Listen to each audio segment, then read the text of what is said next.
യേശു മതി, ആ സ്നേഹം മതി, തൻ ക്രൂശു മതി എനിക്ക്. യേശു മതി, തൻ ഗീതം മതി, നിത്യജീവൻ മതി എനിക്ക്. യേശു മതി, ആ സ്നേഹം മതി, തൻ ക്രൂശു മതി എനിക്ക്. യേശു മതി. ഫിലിപ്പിയർ 1:1. ക്രിസ്തുയേശുവിന്റെ ദാസന്മാരായ പൗലോസും തിമോഥെയോസും ഫിലിപ്പിയിൽ ക്രിസ്തുയേശുവിലുള്ള സകല വിശുദ്ധന്മാർക്കും അധ്യക്ഷന്മാർക്കും ശുശ്രൂഷകന്മാർക്കും കൂടെ എഴുതും. ഇവിടെ എഴുതിയിരിക്കുന്നത് ഫിലിപ്പിയിലുള്ള അപ്പോസ്തല പ്രവൃത്തി 16-ാം അധ്യായമാണ് ഈ ഫിലിപ്പിയിലുള്ള പ്രവർത്തനത്തിൻ്റെ ആരംഭത്തെ പറ്റി പറയുന്നത്. അപ്പോസ്തല പ്രവൃത്തി 16-ാം അധ്യായം ഇന്ന് രാവിലെ ഞാനിന്ന് വായിക്കുമായിരുന്നു. ഇത്ര സന്തോഷം അവിടെ കർത്താവിൻ്റെ ആ പ്രവൃത്തി അവിടെ നടന്നപ്പോൾ. ഈ ഫിലിപ്പി ആ പട്ടണം നമ്മളിവിടെ കണ്ടു. അവിടെ നടന്ന പ്രവർത്തനം ഒന്ന് വായിക്കാം. അപ്പോസ്തല പ്രവൃത്തി 16-ാം അധ്യായം ഒന്ന് എടുത്ത് ആദ്യം അതിൻ്റെ 12-ാമത്തെ വാക്യം ഒന്ന് വായിച്ചേ. ഫിലിപ്പിയിലെ ഇത് മക്കെദോനിയയുടെ ആ ഭാഗത്തെ ഒരു പ്രധാന പട്ടണവും റോമക്കാർ കുടിയേറി പാർത്തതുമാകുന്നു. ദേശം മനസ്സിലാക്കണം. ഓരോ ദേശം അതിൻ്റെ കൾച്ചർ അതിനൊക്കെ വ്യത്യാസങ്ങളുണ്ട്. ഫിലിപ്പി രാജാവ് അത് അലക്സാണ്ടർ ദ ഗ്രേറ്റിൻ്റെ പിതാവാണ്. തൻ്റെ പേരിലാണ് ഈ പട്ടണം അറിയപ്പെടുന്നത്. BC 357 അലക്സാണ്ടർ ദ ഗ്രേറ്റ് അതിൻ്റെയൊക്കെ മുമ്പുള്ള തൻ്റെ പിതാവിൻ്റെ പേരിൽ ആ ഓർമ്മയിൽ ഉള്ള മക്കദോനിയയിലെ ഒരു പ്രധാന പട്ടണമാണ് ഫിലിപ്പി. റോമറാണ്, അവിടെ കൂടുതൽ ജാതികളാണ് കൂടുതൽ. അത്രയും നമുക്ക് ഇവിടെ നിന്ന് മനസ്സിലായി. അവിടെ ആദ്യം പോയി പ്രവർത്തിച്ചതാണ് അപ്പോസ്തല പ്രവൃത്തി 16-ാം അധ്യായത്തിൽ എഴുതിയിരിക്കുന്നത്. ആദ്യം എങ്ങനെ അവിടെ സഭയുണ്ടായി അത് നിങ്ങൾ വായിക്കുമ്പോൾ നിങ്ങൾക്ക് മനസ്സിലാവും എങ്ങനെയാണ് പ്രവർത്തനം. നമുക്ക് പലപ്പോഴും ഞാൻ അൺസർട്ടനിറ്റിയാണ്. ഒരു പുതിയ സ്ഥലം അവിടെ ചെല്ലുമ്പോൾ പൗലോസിൻ്റെ മിഷണറി യാത്രകളാണ് നമ്മുടെ മിഷണറി യാത്രയ്ക്ക് ഒരു എക്സാമ്പിളായി തീരേണ്ടത്. കാര്യം ബൈബിളിൻ്റെ അകത്ത് അതാണ് കാണുന്നത്. എല്ലായിടത്തും അത് സക്സസ്ഫുൾ ആയി. പലപ്പോഴും പറഞ്ഞല്ലോ ട്രൈഡ്, ടെസ്റ്റഡ് ആൻഡ് പ്രൂവ്ഡ് ആണ്. അതിൻ്റെ അകത്ത് ഇനി ഒരു ഡൗട്ടില്ല. അത് നല്ലപോലെ ദേശത്ത് നല്ല സഭകളെയും ശിഷ്യന്മാരെയും ഒക്കെ വാർത്ത് പണിതെടുക്കുവാൻ. ഇപ്പം ഫിലിപ്പി ദേശത്ത് ഒരു പ്രവർത്തനവുമില്ല, യേശുവിനെ കേട്ടിട്ടില്ലാത്ത ഒരു ദേശത്ത്. അതുവരെയും പൗലോസ് ചെയ്തുകൊണ്ടിരുന്നത് എങ്ങനെയാണ്? എവിടെയെങ്കിലും ഒരു സ്ഥലത്ത് ചെന്നാൽ അവിടെ ആദ്യം സിനഗോഗിൽ പോകും. കാര്യം യഹൂദ സെറ്റിലേഴ്സ് ഉണ്ട്. തൻ്റെ സ്വന്തം കമ്മ്യൂണിറ്റി തന്നെ വിളിക്കുമല്ലോ എന്ന് വെച്ച് എവിടെ ചെന്നാലും പുതിയ സ്ഥലത്ത് ചെല്ലുമ്പോൾ താൻ സിനഗോഗിൽ പോയി ആദ്യം പ്രസംഗിക്കും. അപ്പം അവിടെ ചിലപ്പോൾ എതിർപ്പുണ്ടാവും. അവിടെ കുറഞ്ഞ വർഷം കുറച്ച് കോണ്ടാക്ട്സ് കിട്ടും. ആ കോണ്ടാക്ട്സ് വെച്ചിട്ടാണ് താൻ പിന്നെ പ്രവർത്തിക്കുന്നത്. പക്ഷേ ഫിലിപ്പി ദേശത്ത് ഗ്രീക്ക് അവർ കൂടുതൽ പാർക്കുന്ന ദേശത്ത് അവിടെ നമ്മളിവിടെ കാണുന്നുണ്ട്. സ്തോത്രം. അല്ലെ താൻ എങ്ങനെയാണ് പ്രവർത്തിച്ചത് 12-ാം അധ്യായം വായിക്കുമ്പോൾ ഒരു കാര്യം കൂടി ഞാൻ ഓർപ്പിച്ചോട്ടെ. ഈ ലേഖനം എഴുതുന്നത് AD 62-ലാണ്. ഈ താൻ അവിടെ ഫിലിപ്പി ദേശത്ത് ചെന്ന് പ്രവർത്തിച്ച് സഭയുണ്ടായി കഴിഞ്ഞ് ഒരു ഏകദേശം 10-11 വർഷത്തിന് ശേഷം സഭയുടെ ഓരോ അനുഭവങ്ങൾ അറിഞ്ഞ് അവരെ വീണ്ടും എൻകറേജ് ചെയ്യുവാൻ എഴുതുന്ന ഒരു ലേഖനമാണ്. ആദ്യം എങ്ങനെ അവിടെ സഭയുണ്ടായി 13-ാമത്തെ വാക്യം.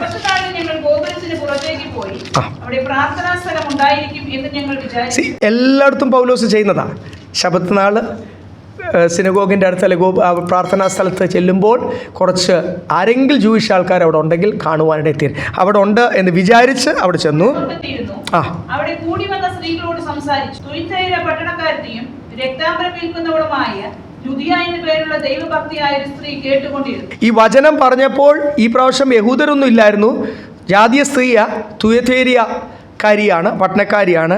ഈ പർപ്പിൾ ഞാനിത് ഡീറ്റെയിൽ ആയിട്ട് പറയുന്നത് ആൾക്കാർക്കൊക്കെ പലപ്പോഴും പല സംശയങ്ങളാണ്. അപ്പോൾ ഈ പ്രാവശ്യത്തെ ട്രിപ്പിലും പൗലോസുണ്ട്, ഷീലാസുണ്ട്, ലൂക്കോസുണ്ട്, തിമോത്തിയോസുണ്ട്. തിമോത്തിയോസ് എല്ലാ ലേഖനത്തിൻ്റെ അകത്തും താൻ ചെയ്യുന്നുണ്ട്. ലൂക്കോസ് ഒരു സൈലൻറ്റ് ട്രാവലറായിട്ടും പലപ്പോഴും താൻ അത് ലൂക്കോസ് എഴുതുമ്പോഴാണ് ഓരോ അപ്പോസ്തല പ്രവൃത്തിയുടെ ഓരോ ഭാഗങ്ങൾ എഴുതുമ്പോൾ ഞങ്ങൾ എന്ന് പറയുമ്പോൾ നമുക്കറിയാം ആ ട്രിപ്പിൻ്റെ അകത്ത് ആരും ഉണ്ടായിരുന്നു, ലൂക്കോസും ഉണ്ടായിരുന്നു. താൻ വളരെ ക്രിസ്തുവിൽ മറഞ്ഞിരുന്നാണ് താൻ അപ്പോസ്തല പ്രവൃത്തിയുടെ ആ ഭാഗങ്ങളൊക്കെ നന്നായിട്ട് താൻ അത് എഴുതിയിരിക്കുന്നത്, ആ പ്രവർത്തനങ്ങൾ എഴുതിയിരിക്കുന്നത്. അപ്പോൾ ഇവിടെ നമ്മൾ കണ്ടു സെല്ലിങ് പേർപ്പിൾ എന്നാണ് കാണുന്നത്. നിങ്ങൾ ഈ ഡൈ ഒക്കെ അങ്ങനെ പൊടി ഇങ്ങനെ വിൽക്കുന്ന നോർത്ത് ഇന്ത്യയിലൊക്കെ കാണാം. ഞാനൊക്കെ 10-30 വർഷം മുമ്പേ ജമ്മുവിലും ഡൽഹിയിലും ഒക്കെ പോയ സമയത്ത് ഞാൻ ഓർക്കുന്നു, ചന്തയിലോട്ട് ചെന്ന് കഴിഞ്ഞാൽ മാർക്കറ്റിലോട്ട് ചെന്ന് കഴിഞ്ഞാൽ അവിടെ എല്ലാം ഇങ്ങനെ കളർ ഡൈകളുണ്ട്. നമുക്കിവിടെ ചിലയിടത്ത് ചെയ്യുന്നുണ്ട് ഡൈ. ഞാൻ ആദ്യമായിട്ട് എൻ്റെ ഒരു വെള്ള ടീഷർട്ട് ഞാൻ എന്ത് ചെയ്തു, ഒരു ബ്ലൂ ഡൈയോ ബ്ലാക്ക് ഡൈയോ ഏതാണ്ട് വാങ്ങിച്ചിട്ട് ഞാനൊന്ന് ട്രൈ ചെയ്ത് നോക്കി. ചൂടുവെള്ളത്തിൻ്റെ അകത്തൊക്കെ ഇട്ട് അത് ആദ്യം ഇത് മുക്കി ഇട്ടിട്ട് പിന്നെ ചൂടുവെള്ളത്തിനകത്ത് ഇടുമോ, ഏതാണ്ട് നമ്മുടെ കയ്യിലായാൽ വലിയ കുഴപ്പം. അതുകൊണ്ട് ഇവിടെ കിട്ടുന്നുണ്ട് എറണാകുളത്തൊക്കെ ചില കടകൾ, ഫാൻസി സ്റ്റോർ അല്ലെങ്കിൽ സ്വീങ്ങുമായിട്ട് ബന്ധപ്പെട്ടൊക്കെ കിട്ടുന്നുണ്ട്. അപ്പം അന്നത്തെ കാലത്ത് ഇപ്പം നമുക്ക് പ്രിൻ്റഡ് അല്ലെങ്കിൽ ഡൈഡ് ആണ് നമുക്ക് നൂലുകൾ തുണികൾ അങ്ങനെ കിട്ടുന്നത്. അന്ന് കോട്ടൺ നെയ്ത് വരുമ്പോൾ ഒരു റോ കളർ മാത്രമേ ഉള്ളൂ. അപ്പം കളർഫുൾ ആക്കണമെങ്കിൽ ഡ്രസ്സിൻ്റെ ഡിഫറെൻറ്റ് കളേഴ്സ് ആക്കൽ നമ്മൾ ഡൈ വാങ്ങിച്ച് എന്ത് ചെയ്യണം? ഇത് എത്ര വർഷം മുമ്പ്. അപ്പോൾ അത് വിൽക്കുന്ന ഡൈ വിൽക്കുന്ന അല്ലെങ്കിൽ കളർ വിൽക്കുന്ന ഒരു സഹോദരി, ജാതീയ സഹോദരി, താൻ ഈ വചനം കേട്ടുകൊണ്ടിരുന്നു. പൗലോസ് സംസാരിച്ച് ശ്രദ്ധിക്കേണ്ടതിനെ കർത്താവ് അവരുടെ ഹൃദയം തുറന്നു. നമ്മൾ എത്ര വചനം പറഞ്ഞാലും എത്ര പരസ്യങ്ങൾ പ്രസംഗിച്ചാലും കർത്താവ് ഒരാളുടെ ഹൃദയം തുറക്കാതെ, വചനത്തിൽ ഞാൻ വ്യവസ്ഥയാണ് നമ്മൾ കാണുന്നത്. കർത്താവ് ഒരാളുടെ, നമ്മുടെ വർത്തമാനത്തിൻ്റെ കൂടുതലൊന്നുമല്ല, നമ്മുടെ ഭാഷയോ നമ്മുടെ അറിവോ തിയോളജിക്കൽ നോളജോ. നമ്മൾ വിശുദ്ധീകരണത്തോടുകൂടി പറയുമ്പോഴാണ് പരിശുദ്ധാത്മാവ് നമ്മുടെ നാവിൽ തരുന്നത്. പ്രിപ്പയർഡ് മെസ്സേജിന് ഈ ഒരു ഇമ്പാക്റ്റ് ഉണ്ടാകുമോ എന്ന് എനിക്കറിയത്തില്ല. ഞാൻ പറഞ്ഞില്ലേ, പല കാര്യങ്ങളാണ് നമ്മൾ ഈ നാളുകൾ കാണും. പല കാര്യങ്ങൾ കഴിഞ്ഞ ദിവസങ്ങളൊക്കെ ഞങ്ങൾ ചില കാര്യങ്ങൾ ഡിസ്കസ് ചെയ്യുകയും പറയുകയൊക്കെയായിരുന്നു. നമ്മളിങ്ങനെ ചുമ്മാതെ യാത്ര ചെയ്ത് ഒത്തിരി ടൈപ്പ് ഓഫ് മിനിസ്ട്രീസ് ഉണ്ട്. പല കാര്യങ്ങൾ വെസ്റ്റേൺ ആൾക്കാരുടെ കയ്യിൽ നിന്നൊക്കെ ഇങ്ങനെ പ്രാർത്ഥിച്ച് ചുമ്മാ യാത്ര ചെയ്യുക, സർവേ എടുത്ത് യാത്ര ചെയ്യുക, ആദ്യം കണക്കുകളൊക്കെ എഴുതുക, പഞ്ചായത്തിൽ നിന്ന് കണക്കുകൾ എടുത്ത് എഴുതുക. ഇങ്ങനെ ഒത്തിരി കഴിഞ്ഞിട്ട് ചിലർ ചുമ്മാതെ പോയി, ഞങ്ങൾ അങ്ങനെയും ആൾക്കാരൊക്കെ കാണുവാനിടയെ തീർന്നു. ഇങ്ങനെ ഒരു പുതിയ സ്ഥലത്തോട്ട് ചെല്ലുക, ചുമ്മാ അങ്ങോട്ട് ചെല്ലുക, ഓരോ വിഗ്രഹങ്ങൾ കാണുക, പൽസിക്കുക. അപ്പോൾ ഇങ്ങനെയൊക്കെ ഒത്തിരി ഫോൾസ് പാറ്റേൺസ് ഈ നാളുകളിലുണ്ട്. ഇതാരാ ചെയ്യേണ്ടത്? ആ ദേശത്തെ ദൈവദാസനും കുടുംബമൊക്കെ ചെയ്തിപ്പോൾ ഇവിടുന്നെങ്കിലും ഒരു ടീം, സുവിശേഷ ടീം ഇവിടെ വന്ന് സ്റ്റേഡിയത്തിൻ്റെ ചുറ്റിനും വന്നിട്ട് 2-3 പൽസിച്ച് പോയാൽ എന്തെങ്കിലും ഈ സഭയ്ക്ക് പ്രയോജനം ഉണ്ടാവും? അത് നിമിത്തം ഈ ദേശത്ത് ആരെങ്കിലും വിശ്വാസത്തിൽ വരുമോ? ബൈബിളിൻ്റെ അകത്തെ പ്രമാണം എന്തുവാ? ഒരു ടീം, സുവിശേഷ ടീം ഇപ്പോൾ ഇവിടെ വന്ന് ദൈവം അയക്കുന്നു, അവർ പ്രവർത്തിക്കണമെങ്കിൽ ഇതിൻ്റെ ചുറ്റിനും നടന്നിട്ട് എന്ത് ചെയ്യണം? അപ്പോസ്തലന്മാർ ചെയ്ത പോലെ പത്രോസാളിലും യാക്കോബിലെ രോഗികളുണ്ടെങ്കിൽ അങ്ങനല്ലേ? ആദ്യ അഭിഷേകം പ്രാപിച്ചപ്പോൾ പത്രോസും യോഹന്നാനും ചെയ്ത് എന്തുവാ? യെരൂശലേം ദേവാലയത്തിൻ്റെ ഒരു ഗേറ്റിൻ്റെ അവിടെ ചെന്നപ്പോൾ എന്ത് ചെയ്തു? യേശുവിൻ്റെ നാമം മഹത്വപ്പെടുവാൻ വേണ്ടി അവർ പ്രാർത്ഥിച്ചു. എഴുന്നേറ്റ് കർത്താവിൻ്റെ സന്ധിയിൽ എന്ത് ചെയ്തു? പാടി ചാടി താൻ സ്തുതിച്ചു. ആ മുടന്തൻ എന്ത് ചെയ്തു? സൗഖ്യം പ്രാപിച്ചു. ഭൂതം ബാധിതർ എന്ത് ചെയ്തു? വിട്ടുപോയി. ഇവിടെ എല്ലാം, ഈ ദേശത്തെല്ലാം ഉണ്ട്. സ്തോത്രം. ഇതുപോലെ ബന്ധനത്തിൽ കിടക്കുന്നവരുണ്ട്. അപ്പോൾ അവരോടെല്ലാം കർത്താവിനെ പറ്റി പറയുമ്പോഴാണ് ഒന്നി എതിർപ്പ് വരും, അല്ലെ നിന്ന സഹിക്കും, അല്ലെ വില കൊടുക്കേണ്ടി വരും, പിടിച്ച് ജയിലിട്ടെന്നിരിക്കും, അടിച്ചെന്നിരിക്കും, തുപ്പിയെന്നിരിക്കും, പല കാര്യങ്ങൾ ചെയ്യും. ഇസ്രയേലിലൊക്കെ ഞാൻ കണ്ടു പരസ്യങ്ങൾ, ദൈവദാസന്മാർ, അവിടെ ഒത്തിരി സുവിശേഷ ടീമുണ്ട്, പ്രത്യേകിച്ച് വെസ്റ്റേണേഴ്സ് കൂടുതൽ, അമേരിക്കൻ ഇവാഞ്ചലിക്കൽ ടീംസൊക്കെ ഒത്തിരി ഉണ്ട്. നല്ല ആൾക്കാർ. അവർ ജോലിക്കാരൊക്കെ അവധി എടുത്ത് വന്നിട്ടിരുന്ന് അവർ വന്ന് ചെയ്യുന്നുണ്ടെങ്കിൽ ഇസ്രയേൽ മക്കൾക്കുള്ള ഒരു കുഴപ്പമാണ് അവർ ഈ തുപ്പൽ. ഈ അറബികൾക്കും ഉണ്ട്, ഞങ്ങളത് അറബി നാട്ടിലും കണ്ടിട്ടുണ്ട്. ഒരാൾ ഇൻസൾട്ട് ചെയ്യാൻ എന്ത് ചെയ്യുക? അവരുടെ മുഖത്തോട്ട് തുപ്പും. ഈ പരിപാടി അറബികൾക്കുണ്ട്. അത് ഈ ഒരു അറബ് കൾച്ചറാണ്. ഇത് യഹൂദന്മാർക്കുണ്ട്. യൂട്യൂബിൽ എത്ര വീഡിയോസ് ഉണ്ടെന്ന് അറിയാം, ഞാൻ അയച്ചു തരാം. സുവിശേഷകർ പ്രസംഗിക്കും, ഇവരൊന്ന് തുപ്പുക. ആ തുപ്പൽ ഇങ്ങനെ ഒഴുകിക്കൊണ്ടിരിക്കുമ്പോൾ അവർ കൃപയോടുകൂടി ആ കംപ്ലീറ്റ് ചെയ്യുക. ദൈവം നിന്നെ സ്നേഹിക്കുന്നു, യേശു കർത്താവ് നിങ്ങളെ സ്നേഹിക്കുന്നു എന്ന് പറഞ്ഞ് അവരെ സ്നേഹത്തോടുകൂടി പ്രസംഗിക്കുക. ഈ കർത്താവിനെ പറ്റി പറയുമ്പോൾ നിന്നയുണ്ടാവും, തുപ്പും, അടിക്കും, ജയിലിലിടും. ഇതൊന്നും സഹിക്കാൻ പറ്റാത്തതിനാണ് ഇപ്പോൾ പുതിയ ആൾക്കാർ എന്ത് ചെയ്യുന്നത്? ഇങ്ങനൊരു 19 റൗണ്ട് അല്ലെ 20 റൗണ്ട് എടുത്ത് കഴിഞ്ഞിട്ടൊന്നും അല്ല ദൈവമക്കളെ സുവിശേഷം പ്രസംഗിക്കേണ്ട. എന്നെ ദൈവം ഒരു പുതിയ സ്ഥലത്ത് അയച്ചു കഴിഞ്ഞാൽ ഞാൻ പൗലോസ് അങ്ങനെയല്ലേ പറയുന്നത്, കപ്പലിൽ താൻ ഇറങ്ങി ഉടനെ എന്നാണ് ബൈബിളിൻ്റെ അകത്ത് എഴുതിയേക്കുന്നത്. സ്തോത്രം. ഉടനെ നെക്സ്റ്റ് ഡേ എന്ന് പോലും അല്ല എഴുതിയേക്കുന്നത്. He started preaching Christ. അല്ലെ, ഭവനം തോറും ഗ്രാമം തോറും ക്രിസ്തുവിനെ പ്രസംഗിച്ചു. സിനഗോഗിൽ ചെന്ന് താൻ പ്രസംഗിച്ച് ഈ ക്രിസ്തുവാണ് ദൈവം എന്ന് താൻ എന്ത് ചെയ്തു? തെളിയിച്ചു. അതിനൊക്കെ ഒരു കൃപയും. നമ്മൾ സംസാരിക്കുമ്പോഴാണ് ദൈവം അതിനുള്ളൊരു ജ്ഞാനം തരുന്നത്. ഓരോ ദേശക്കാർ, ഓരോ കൾച്ചർ. അപ്പോൾ ഇവിടെ നമ്മൾ കണ്ടു, ഇവിടെ തുയഥീരക്കാരി സഹോദരി താൻ എന്ത് ചെയ്തു? ദൈവം തൻ്റെ ഹൃദയം തുറന്നു ആ വചനം കേൾക്കാൻ. തുറന്നപ്പോൾ താൻ തൻ്റെ ഭവനവും തുറന്നു കർത്താവിന് വേണ്ടി. അത് പറയാനാണ് ഞാൻ വന്നത്. കർത്താവ് ഹൃദയം തുറന്നു. യെസ്.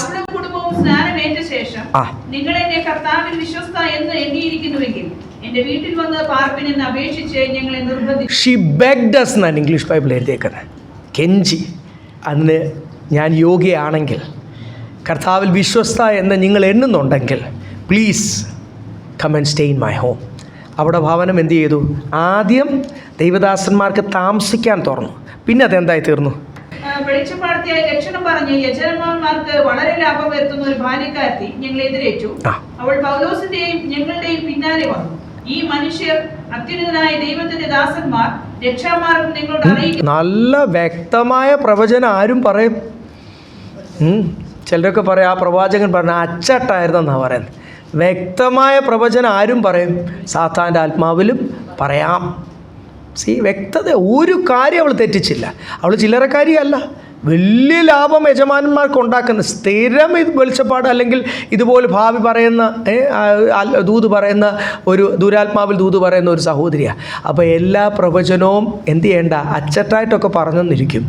നിങ്ങളെ ഏത് പ്രവചനമാണെങ്കിലും പ്രസംഗമാണെങ്കിലും സ്വർഗത്തോടും ദൈവത്തോടും അടുപ്പിക്കുന്നെങ്കിൽ അത് ദൈവത്തിൽ നിന്നുള്ളതാണ്. ഏത് പ്രവചനവും ഏത് പ്രസംഗവും നിങ്ങളെ ലോകത്തിൽ വലിയവരാക്കും, ലോകത്തോട് അടുപ്പിക്കുക, ലോകമോഹം നിങ്ങളുടെ ഉള്ളിലിട്ടുക, ലോകത്തിൽ കൂടുതൽ കിട്ടും എന്ന് പറയുന്നതാണെങ്കിൽ അത് എവിടെ നിന്നാ ദൈവമക്കളെ? അത് ഈ ലോകത്തിൻ്റെ ആത്മാവിൻ്റെയാണ്, ലോകത്തിൻ്റെ പ്രഭുവിൻ്റെ ആത്മാവിലാണ്, എതിർ ക്രിസ്തുവിൻ്റെ ആത്മാവിലാണ്. സത്യമാണോ? അതാണ് അതിൻ്റെ മീറ്റർ. അങ്ങനെയാണ് നമ്മൾ ആത്മാവിൽ അതിനെ ഡിസേൺ ചെയ്യുന്നത്. ബൈബിളിലെ പ്രവാചകന്മാർ, പഴയ നിയമത്തിലും പുതിയ നിയമത്തിലെ പ്രവാചകന്മാർ അങ്ങനത്തെ പ്രവചനങ്ങൾ മാത്രമേ പരിശുദ്ധാത്മാവിൽ പറഞ്ഞിട്ടുള്ളൂ. അത് യെശയ്യാവാണെങ്കിലും യെരമ്യാവാണെങ്കിലും ഹെസ്കേലാണെങ്കിലും ദാനിയേലാണെങ്കിലും എല്ലാ ചെറിയ വലിയ പ്രവാചകന്മാരും, സ്തോത്രം, പുതിയ നിയമത്തിലെ പ്രവാചകന്മാരും പ്രൈസ് എന്തുവാ പറഞ്ഞത്? അനന്യാസൊക്കെ എന്തുവാ പറഞ്ഞത്? നാഥാൻ എന്തുവാ പറഞ്ഞത്? ആ പാപി ആരാ? നീയാ. പണ്ട് പ്രവാചകൻ വരുന്നു എന്ന് പറയുമ്പോൾ പഴയ ദൈവമൊക്കെ അറിയാം, പ്രവാചകൻ വരുന്നു എന്ന് പേടിയാണ്. എൻ്റെ ഉള്ളിലുള്ള എന്തെങ്കിലും കാര്യങ്ങൾ വിളിച്ച് പറയുമ്പോൾ, മനുഷ്യനല്ലേ, എന്തെങ്കിലും ചിന്തിച്ചതോ കണ്ടതോ കേട്ടതോ ഒക്കെ കുറവ് വന്നതൊക്കെ കാണുമല്ലോ. എൻ്റെ ബലഹീനത ഈ പ്രവാചകൻ എങ്ങാണ്ടും വിളിച്ച് പറഞ്ഞ സഭയുടെ മുമ്പിൽ ഞാൻ എന്ത് ചെയ്യും? നാണം കെട്ട് പോകത്തില്ലേ? ഇന്ന് ഏത് പ്രവാചകനാണ് അത് പറയാനുള്ള അഭിഷേകമുള്ളത്? ഗട്ട്സ് ഉണ്ടോയെന്നും കപ്പാസിറ്റി ഉണ്ടോയെന്നും ഒന്നും അല്ല എന്ന് പറയേണ്ടത്, അഭിഷേകമുള്ളത്, എല്ലാവർക്കും ഏക്കുന്നതും മനുഷ്യർക്ക് സന്തോഷിപ്പിക്കുന്നതും. സ്തോത്രം. അത് കഴിയുമ്പോൾ ഒരു വലിയ കൈമടക്കും കിട്ടി പ്രവാചകന് വീട്ടിൽ പോകാൻ പറ്റുന്ന ഐറ്റംസ് മാത്രമേ എന്ത് ചെയ്യത്തുള്ളൂ. അങ്ങനെ മനുഷ്യൻ്റേത് മാനുഷികമായിട്ടുള്ളത് താൻ തന്നെ ഇട്ട് പലതും പറയുമ്പോൾ, കഴിഞ്ഞ ദിവസവും ചിലരെ അങ്ങനെ കാണുവാടേ തോന്നും. പലപ്പോഴും ഞാൻ വിചാരിച്ചു ഇവർക്കൊന്നും ഒരു നാണം. ഞാൻ പ്രവചനത്തിൽ വിശ്വസിക്കുന്നു. എൻ്റെ പിതാവ് പ്രവാചകനാണ്, നല്ല ആത്മീയ പ്രവചനങ്ങൾ മാത്രമേ താൻ പറഞ്ഞിട്ടുള്ളൂ. ഞങ്ങളെല്ലാം അത് പ്രാക്ടീസ് ചെയ്യുകയും അത് വിശ്വസിക്കുകയും ചെയ്യുന്നവരാണ്. സ്വന്തം നിങ്ങൾ തെറ്റിദ്ധരിക്കല്ലേ പ്രവചനത്തിൽ വിശ്വസിക്കാത്തതെന്ന് വിചാരിച്ചു. അത് ദൈവത്തിൻ്റെ പ്രവാചകന്മാർ 5 വിധ ശുശ്രൂഷയിൽ ഒന്നാണ്. കാഹളമൂതുന്ന വരെയും ആ പ്രൈസ് ലോർഡ് ശുശ്രൂഷ കാണും. അത് ഒരു മനുഷ്യനെ ശുദ്ധീകരണത്തിനായിരിക്കണം. കർത്താവിൻ്റെ വായായിട്ടാണ് ഒരു പ്രവാചകൻ സംസാരിക്കുന്നത്. കർത്താവിന് ഈ ലോകത്തിൻ്റെ വിഷയമൊന്നും അല്ല വിഷയം. അത് വേണം കിട്ടണമെങ്കിൽ ഈ ലോകത്തിൻ്റെ പ്രഭുവിൻ്റെ അടുത്ത് ചെന്നാൽ മതി. താൻ തന്നെ യേശുവിനോട് വന്ന് പറഞ്ഞു, ഒന്ന് നമസ്കരിച്ചാൽ മതി, ഈ ലോകത്തിൻ്റെ മഹത്വമൊക്കെ അനുഗ്രഹമൊക്കെ തരാമെന്ന് പറഞ്ഞപ്പോൾ നമ്മളാണ് എന്ത് പറഞ്ഞേനെ? അങ്ങനത്തെ പ്രവചനമൊക്കെ പറയുമ്പോൾ പഴയ ആൾക്കാർക്ക് അറിയാം, എന്നൊക്കെ പറഞ്ഞിട്ട് ഭയങ്കര അതങ്ങ് ഏറ്റുപിടിച്ചേനെ ആ പ്രവചനം. ഈ ലോകത്തിൻ്റെതൊക്കെ തരാമെന്ന് പറയുമ്പോൾ കർത്താവ് യേശു എന്തോ പറഞ്ഞത് പിശാചിനോട്? അത് വിവേചിച്ചു. സാധാരണ എന്നെ വിട്ടിട്ട് ഗെറ്റ് ലോസ്റ്റ് ഫ്രം മീ, ഈ ഐറ്റം കൊണ്ട് എൻ്റെ അടുത്ത് വന്നേക്കൽ, അതല്ലേ എൻ്റെ അർത്ഥം. ലോകത്തിൻ്റെ മഹത്വം തരാം. അതിൽ നിന്നൊക്കെ നമുക്ക് എത്ര വ്യക്തമായിട്ട് അറിയാം ലോകത്തിൻ്റെ മഹത്വം തരാമെന്ന് പറയുന്ന ഏത് ആത്മാവിലാണെന്നും. നിന്നെ ദൈവത്തോട് അടുപ്പിക്കാം. അനന്യാസ് എന്തുവാ പറഞ്ഞത്? അനേക കഷ്ടങ്ങൾ കർത്താവിന് വേണ്ടി സഹിക്കേണ്ടതായിട്ടുണ്ട്. പൗലോസിനോട് അല്ലെ ശൗലിനോട് പറഞ്ഞ പ്രവചനം നമുക്കറിയാം. നീ ഹല്ലേലൂയ പ്രൈസ് ലോർഡ് അല്ല സംസാരിച്ച തൻ്റെ ശുശ്രൂഷയെ പറ്റിയാണ് സംസാരിച്ചത്. തന്നെ അതിനുവേണ്ടി ഒരുക്കമാണ് സംസാരിച്ചത്. രണ്ടാമത്തെ വിശ്വാസി അല്ലെങ്കിൽ ആ സഹോദരി ഇങ്ങനെ അവൾ പലനാൾ ചെയ്തു വന്നു. പൗലോസ് മുഷിഞ്ഞു തിരിഞ്ഞു നോക്കി അവിടെയുള്ള ഭൂതത്തോട് അവളെ വിട്ടുപോകുവാൻ ഞാൻ യേശുക്രിസ്തുവിന്റെ നാമത്തിൽ നിന്നോട് കൽപ്പിക്കുന്നു എന്ന് പറഞ്ഞു. ആ നാഴികയിൽ തന്നെ അത് അവളെ വിട്ടുപോയി. അവളുടെ യജമാന്മാർ തങ്ങളുടെ ലാഭത്തിന്റെ ആശ പോയി ഇത് കണ്ടിട്ട് പൗലോസിനെയും ശീലാസിനെയും പിടിച്ച് ചന്തസ്ഥലത്ത് പ്രമാണികളുടെ അടുക്കിലേക്ക് വലിച്ച് നിരക്കി ഡ്രാഗ് ദം എഴുതിയിരിക്കുന്നത്. അത്ര സന്തോഷമുള്ള കാര്യമാണോ? താൻ ആരാ? താൻ പണ്ട് സ്തേഫാനോസിനെ ഇതുപോലെ വലിച്ചുകൊണ്ട് പോയതാ. എന്നിട്ട് ദമസ്കസിൽ നിന്ന് വലിച്ചുകൊണ്ട് വന്ന് ഇവിടെ ഇട്ട് കൊല്ലാൻ നോക്കിയത് അല്ല. അതിനുള്ള അധികാരപത്രമുള്ള VIP റോമൻ രാജാക്കന്മാർക്ക് വ്യക്തിപരമായിട്ട് അറിയാവുന്ന ആൾ. രാജാവൻ തൻ്റെ കയ്യിൽ നിന്ന് കാശ് കിട്ടുമെന്ന് വിചാരിച്ച് പൗലോസിനെ സഹായിക്കാൻ ശ്രമിച്ച രാജാവിനെ നമുക്കറിയാം. അപ്പം അതുപോലൊരു ധനികനും VVIPയും ദേശത്തെ ഒരു പ്രമാണിയുമായ പൗലോസിനെ ഇപ്പം എന്തു ക്രിസ്തു നിമിത്തം എന്തു ചെയ്യുന്ന റോട്ടിൽ കൂടെ വലിച്ചടിച്ചുകൊണ്ട് പോയി. നിന്ന് പേടിച്ചാണ് ആൾക്കാർ ഇറങ്ങാത്തത്. നിന്ന് പേടിച്ചാണ് ഒരു പുതിയ സ്ഥലത്ത് ചെന്ന് കർത്താവിനെ പറ്റി പറയാത്തത്. ഈ പെണ്ണിന് വിടുതലുണ്ടായപ്പോൾ, ആ പെണ്ണിൻ്റെ മേലുള്ള ഭൂതം വിട്ടുപോയപ്പോൾ കർത്താവും ഫലിച്ചു. ഭൂതം പന്നിയുടെ മേൽ പോയപ്പോൾ ഇത് തന്നെ കർത്താവിൻ്റെ അടുത്തും ചെയ്തു. എവിടെയൊക്കെ ഭൂതം വിട്ടുപോകുമോ ഈ ഭൂതം ഈ പണി കാണിക്കും, നമ്മളെ ഇൻസൾട്ട് ചെയ്യാൻ. ഈ ഭൂതങ്ങൾ വിട്ടുപോകുമ്പോഴാണ് നമ്മളെ ഇൻസൾട്ട് ചെയ്യാൻ, നമുക്ക് വിഷമം ഉണ്ടാക്കുമല്ലേ പ്രവർത്തിക്കുന്നത്. എന്നാലും ഒരു കുഴപ്പവുമില്ല, ഭൂതം വിട്ടുപോയല്ലോ, ഈ വില കൊടുക്കുന്നതിനും എന്തുണ്ട്, സന്തോഷമുണ്ട്. സോ സാത്താൻ്റെ ആ പദ്ധതി നമ്മൾ എന്ത് ചെയ്തു, പൊളിച്ചല്ലോ. അതുകൊണ്ട് ഇവിടെ ആ ഭൂതം വിട്ടുപോയപ്പോൾ പിന്നെ തൊട്ട് പൗലോസ് പറയുന്ന അവർക്ക് എന്ത് ചെയ്യാം, മനസ്സിലാക്കാം. ഒരു വ്യക്തിയോട് കർത്താവിനെ പറ്റി പറയുമ്പോൾ ആ വ്യക്തിക്ക് മനസ്സിലാകുവാൻ കഴിയാത്തത് പല പ്രാവശ്യവും നമ്മുടെ റിലേറ്റീവ്സിനോടും നമ്മുടെ പ്രിയപ്പെട്ടവരോടൊക്കെ പറയുമ്പോൾ എന്നെ അവർക്കൊന്ന് മനസ്സിലാക്കാൻ പറ്റാത്തതെന്ന് നമ്മൾ ചിന്തിച്ചിട്ടുണ്ടെങ്കിൽ അതിൻ്റെ കാരണം എന്തുവാ, ഇതുപോലത്തെ ഭൂതങ്ങൾ കെട്ടിപ്പിടിച്ച് വെച്ചിരിക്കുക. ചെവി മന്ദമാക്കുക, ഉൾക്കണ്ണുകൾ പ്രകാശിക്കാതിരിക്കാൻ കണ്ണുകളെ എന്ത് ചെയ്യുക, ക്രിസ്തു നിങ്ങളുടെ മേൽ പ്രകാശിക്കാതിരിക്കാൻ ഈ ലോകത്തിൻ്റെ പ്രഭു എന്ത് ചെയ്തു, കണ്ണുകളെ കുരുട്ടാക്കുന്നു. സ്തോത്രം. താഴോട്ട്. പുരുഷാരം അവരുടെ നേരെ ഇളകി, അധിപതികൾ അവരുടെ വസ്ത്രം പരിച്ചുന്നു, കോൽ കൊണ്ട് അവരെ അടിപ്പാൻ കൽപ്പിച്ചു. അവരെ വളരെ അടുപ്പിച്ച ശേഷം തടവിലാക്കി കാരാഗ്രഹ പ്രമാണിയോട് അവരെ സൂക്ഷ്മത്തോടെ കാപ്പാൻ കൽപ്പിച്ചു. ഉടുപ്പെല്ലാം കീറി ഇല്ല. 22-ാമത്തെ വാക്കിൽ കോല് വെച്ച് എന്ത് ചെയ്തു, അല്ല ഇന്നത്തെ ലാത്തി അല്ല, ആ കാലഘട്ടമാണ്. നല്ല അടിച്ച് ചതച്ചു, കോല് വെച്ച് അടിപ്പാൻ കൽപ്പിച്ചു. ഈ അടിയെല്ലാം കൊണ്ട് കഴിഞ്ഞ് വേദനയോടുകൂടി കൈയും കാലും ഒക്കെ ആമത്തെങ്കിൽ ഭാഗം അറിയാമല്ലോ. താഴോട്ട് വന്നിട്ട് 25-ാമത്തെ വാക്യം, ഞാനാണേൽ എനിക്ക് ബാക്കിയുള്ളവരൊക്കെ അറിയാം, നിങ്ങളൊക്കെ ചിലപ്പം ഹല്ലേലൂയ ദൈവത്തെ സ്തുതിക്കുമായിരിക്കും. ആ സമയത്ത് ഞാനാണെങ്കിൽ നമുക്ക് ചില സമയത്ത് വല്ലാതെ ശരീരം വേദനിക്കുമ്പോൾ നമ്മൾ എന്ത് ചെയ്യും, ഭയങ്കരമായിട്ട് നമ്മൾ റിയാക്ട് ചെയ്യില്ലേ. അങ്ങനെയൊന്നും കർത്താവിനോട് റിയാക്ട് ചെയ്തില്ലേ എപ്പോഴും. നമ്മൾ ചോദിച്ചു പോയനെ, കർത്താവേ എന്ത് തെറ്റാണ് ഞാൻ ചെയ്തത്. കർത്താവിൻ്റെ നാമം ഉയർത്തുക മാത്രമല്ലേ ചെയ്തത്, സത്യത്തിന് വേണ്ടി സംസാരിച്ചു, അദൂരാത്മാവിനെ ശാസിച്ചു, ക്രിസ്തുവിനെ പ്രസംഗിച്ചു. എന്നിട്ട് കർത്താവ് ഇതാണോ എൻ്റെ ജീവിതത്തിൽ അനുവദിച്ചത്? ചോദിച്ചു പോകത്തില്ലേ മനുഷ്യൻ എന്നുള്ള രീതിയിൽ. ഈ വേദന കൊച്ചതല്ല, അടിച്ച് ഇന്നൊക്കെ അല്ലേ ജനമൈത്രി പോലീസ് സ്റ്റേഷനൊക്കെ, പണ്ടത്തെ പോലീസ് സ്റ്റേഷനിൽ അടിയൊക്കെ അറിയാം. അതൊന്നും അല്ല ദൈവമക്കളെ, പഴയ കാലഘട്ടമാണ് രാജാക്കന്മാരുടെ അടിച്ച. ഇതൊന്നും ചോദിക്കാനും പറയാനും ആരും ഇല്ലല്ലോ, നീതിയും കോടതിയും ഒന്നും ഈ കാര്യത്തിനില്ല. അടിക്കുവാൻ പറഞ്ഞ കോല് വെച്ച് അടിച്ചിടപെട്ട് ഉടുപ്പൊക്കെ കീറി അടിച്ചിട, അത്യാവശ്യം നഗ്നരുവാക്കി, മുറിവും ചതവും മാത്രമുള്ളതായിട്ട് അവിടെ ഇരുന്നപ്പോഴും അവരെന്തുവാ ചെയ്തത്, ദൈവത്തെ പ്രൈസ് ലോർഡ് പാടി അവർ. നിങ്ങൾക്ക് അറിയാമല്ലോ ആ ഭാഗം. താഴോട്ട് 27 തൊട്ട് വായിച്ചു. താഴോട്ട് അതിന്റെ 29 തൊട്ട് വായിച്ചു. ആരാ വിറച്ചത്? ജയിലിൽ കിടക്കുന്നവരാണോ, ജയിൽ ഓഫീസറാണോ? അവർ വിറയ്ക്കുന്നവരാണോ? ഒന്നാമത് സാഡിസ്റ്റായി ജയിലേഴ്സ് എല്ലാം എന്തോ അങ്ങനത്തെ ഓഫീസേഴ്സിനെ കൊണ്ട് നീ ജയിൽ പ്രിസൺ ഡിപ്പാർട്ട്മെൻറ്റിൽ ഇടത്തുള്ളൂ.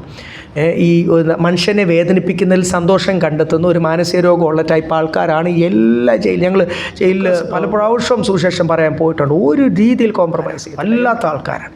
നമ്മൾ നല്ലതിനാ വരുന്ന ഒരു മുട്ടായി കൊടുത്തോട്ടെ അല്ല കൂട്ടത്തിൽ ഇത് കൊടുത്ത് വിസിറ്റ് എങ്ങനെയൊക്കെ അവർക്ക് നമ്മളെ ഡിനൈ ചെയ്യാൻ പറ്റുമോ അതൊക്കെ ഡിനൈ ചെയ്യും. ആ സൈസ് ഒരു ഓഫീസറാണ്, ജയിൽ ഓഫീസറാണ്. ഓർത്തോണം, താൻ എന്ത് ചെയ്യുക, ഒരു ദൈവപ്രവൃത്തി നടക്കുമ്പോൾ പ്രൈസ് ലോർഡ് ലോകം എന്ത് ചെയ്യും, കിടുങ്ങും. ദൈവം ആരാന്ന് അവരുടെ മധ്യത്തിൽ തെളിയിച്ചു. താൻ വിറച്ച്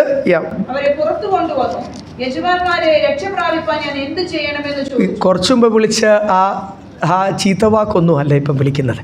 യജമാനന്മാരെ, ഈ കിടക്കുന്നവർ ചെറിയ ആൾക്കാരല്ല, ഞങ്ങൾ അടിച്ച ചെറിയ ആൾക്കാരല്ല. അതിനുള്ള ദൈവപ്രവൃത്തി എവിടെ നടന്നു പേടിച്ചു പോയവർ. ഈ ദേശങ്ങളൊക്കെ ഇതുപോലെ അന്യാരാധനയുള്ള ദേശത്ത് പോകുമ്പോൾ നമ്മൾ പ്രാർത്ഥിക്കേണ്ടത്, കർത്താവേ, ടീം ഐക്യപ്പെട്ട് പോകുമ്പോൾ, പ്രാർത്ഥനയിൽ പോകുമ്പോൾ ഇതുപോലത്തെ ദൈവപ്രവൃത്തി അന്ന് ചെയ്തതിനേക്കാൾ 2000 വർഷം കഴിഞ്ഞുകൊണ്ട് കർത്താവിന് ഇപ്പോൾ അത് പ്രവൃത്തി ചെയ്യാൻ ക്ഷീണം വല്ലതും ഉണ്ടോ ദൈവമക്കളെ? പ്രായമായോ കർത്താവിന്? ക്ഷീണമുണ്ടോ? Praise Lord, hallelujah. താൻ നിത്യനായില്ലേ, സർവശക്തനാ, നിത്യനാ. സ്തോത്രം. ഒരു നമ്മുടെ കൂട്ടുള്ള ക്ഷീണമൊന്നും കർത്താവിനില്ല. അന്ന് പ്രവർത്തിക്കുവാൻ കഴിയുമെങ്കിൽ ഇന്നും പ്രവർത്തിക്കുവാൻ ദൈവം എന്തുവാ, ശക്തനാ.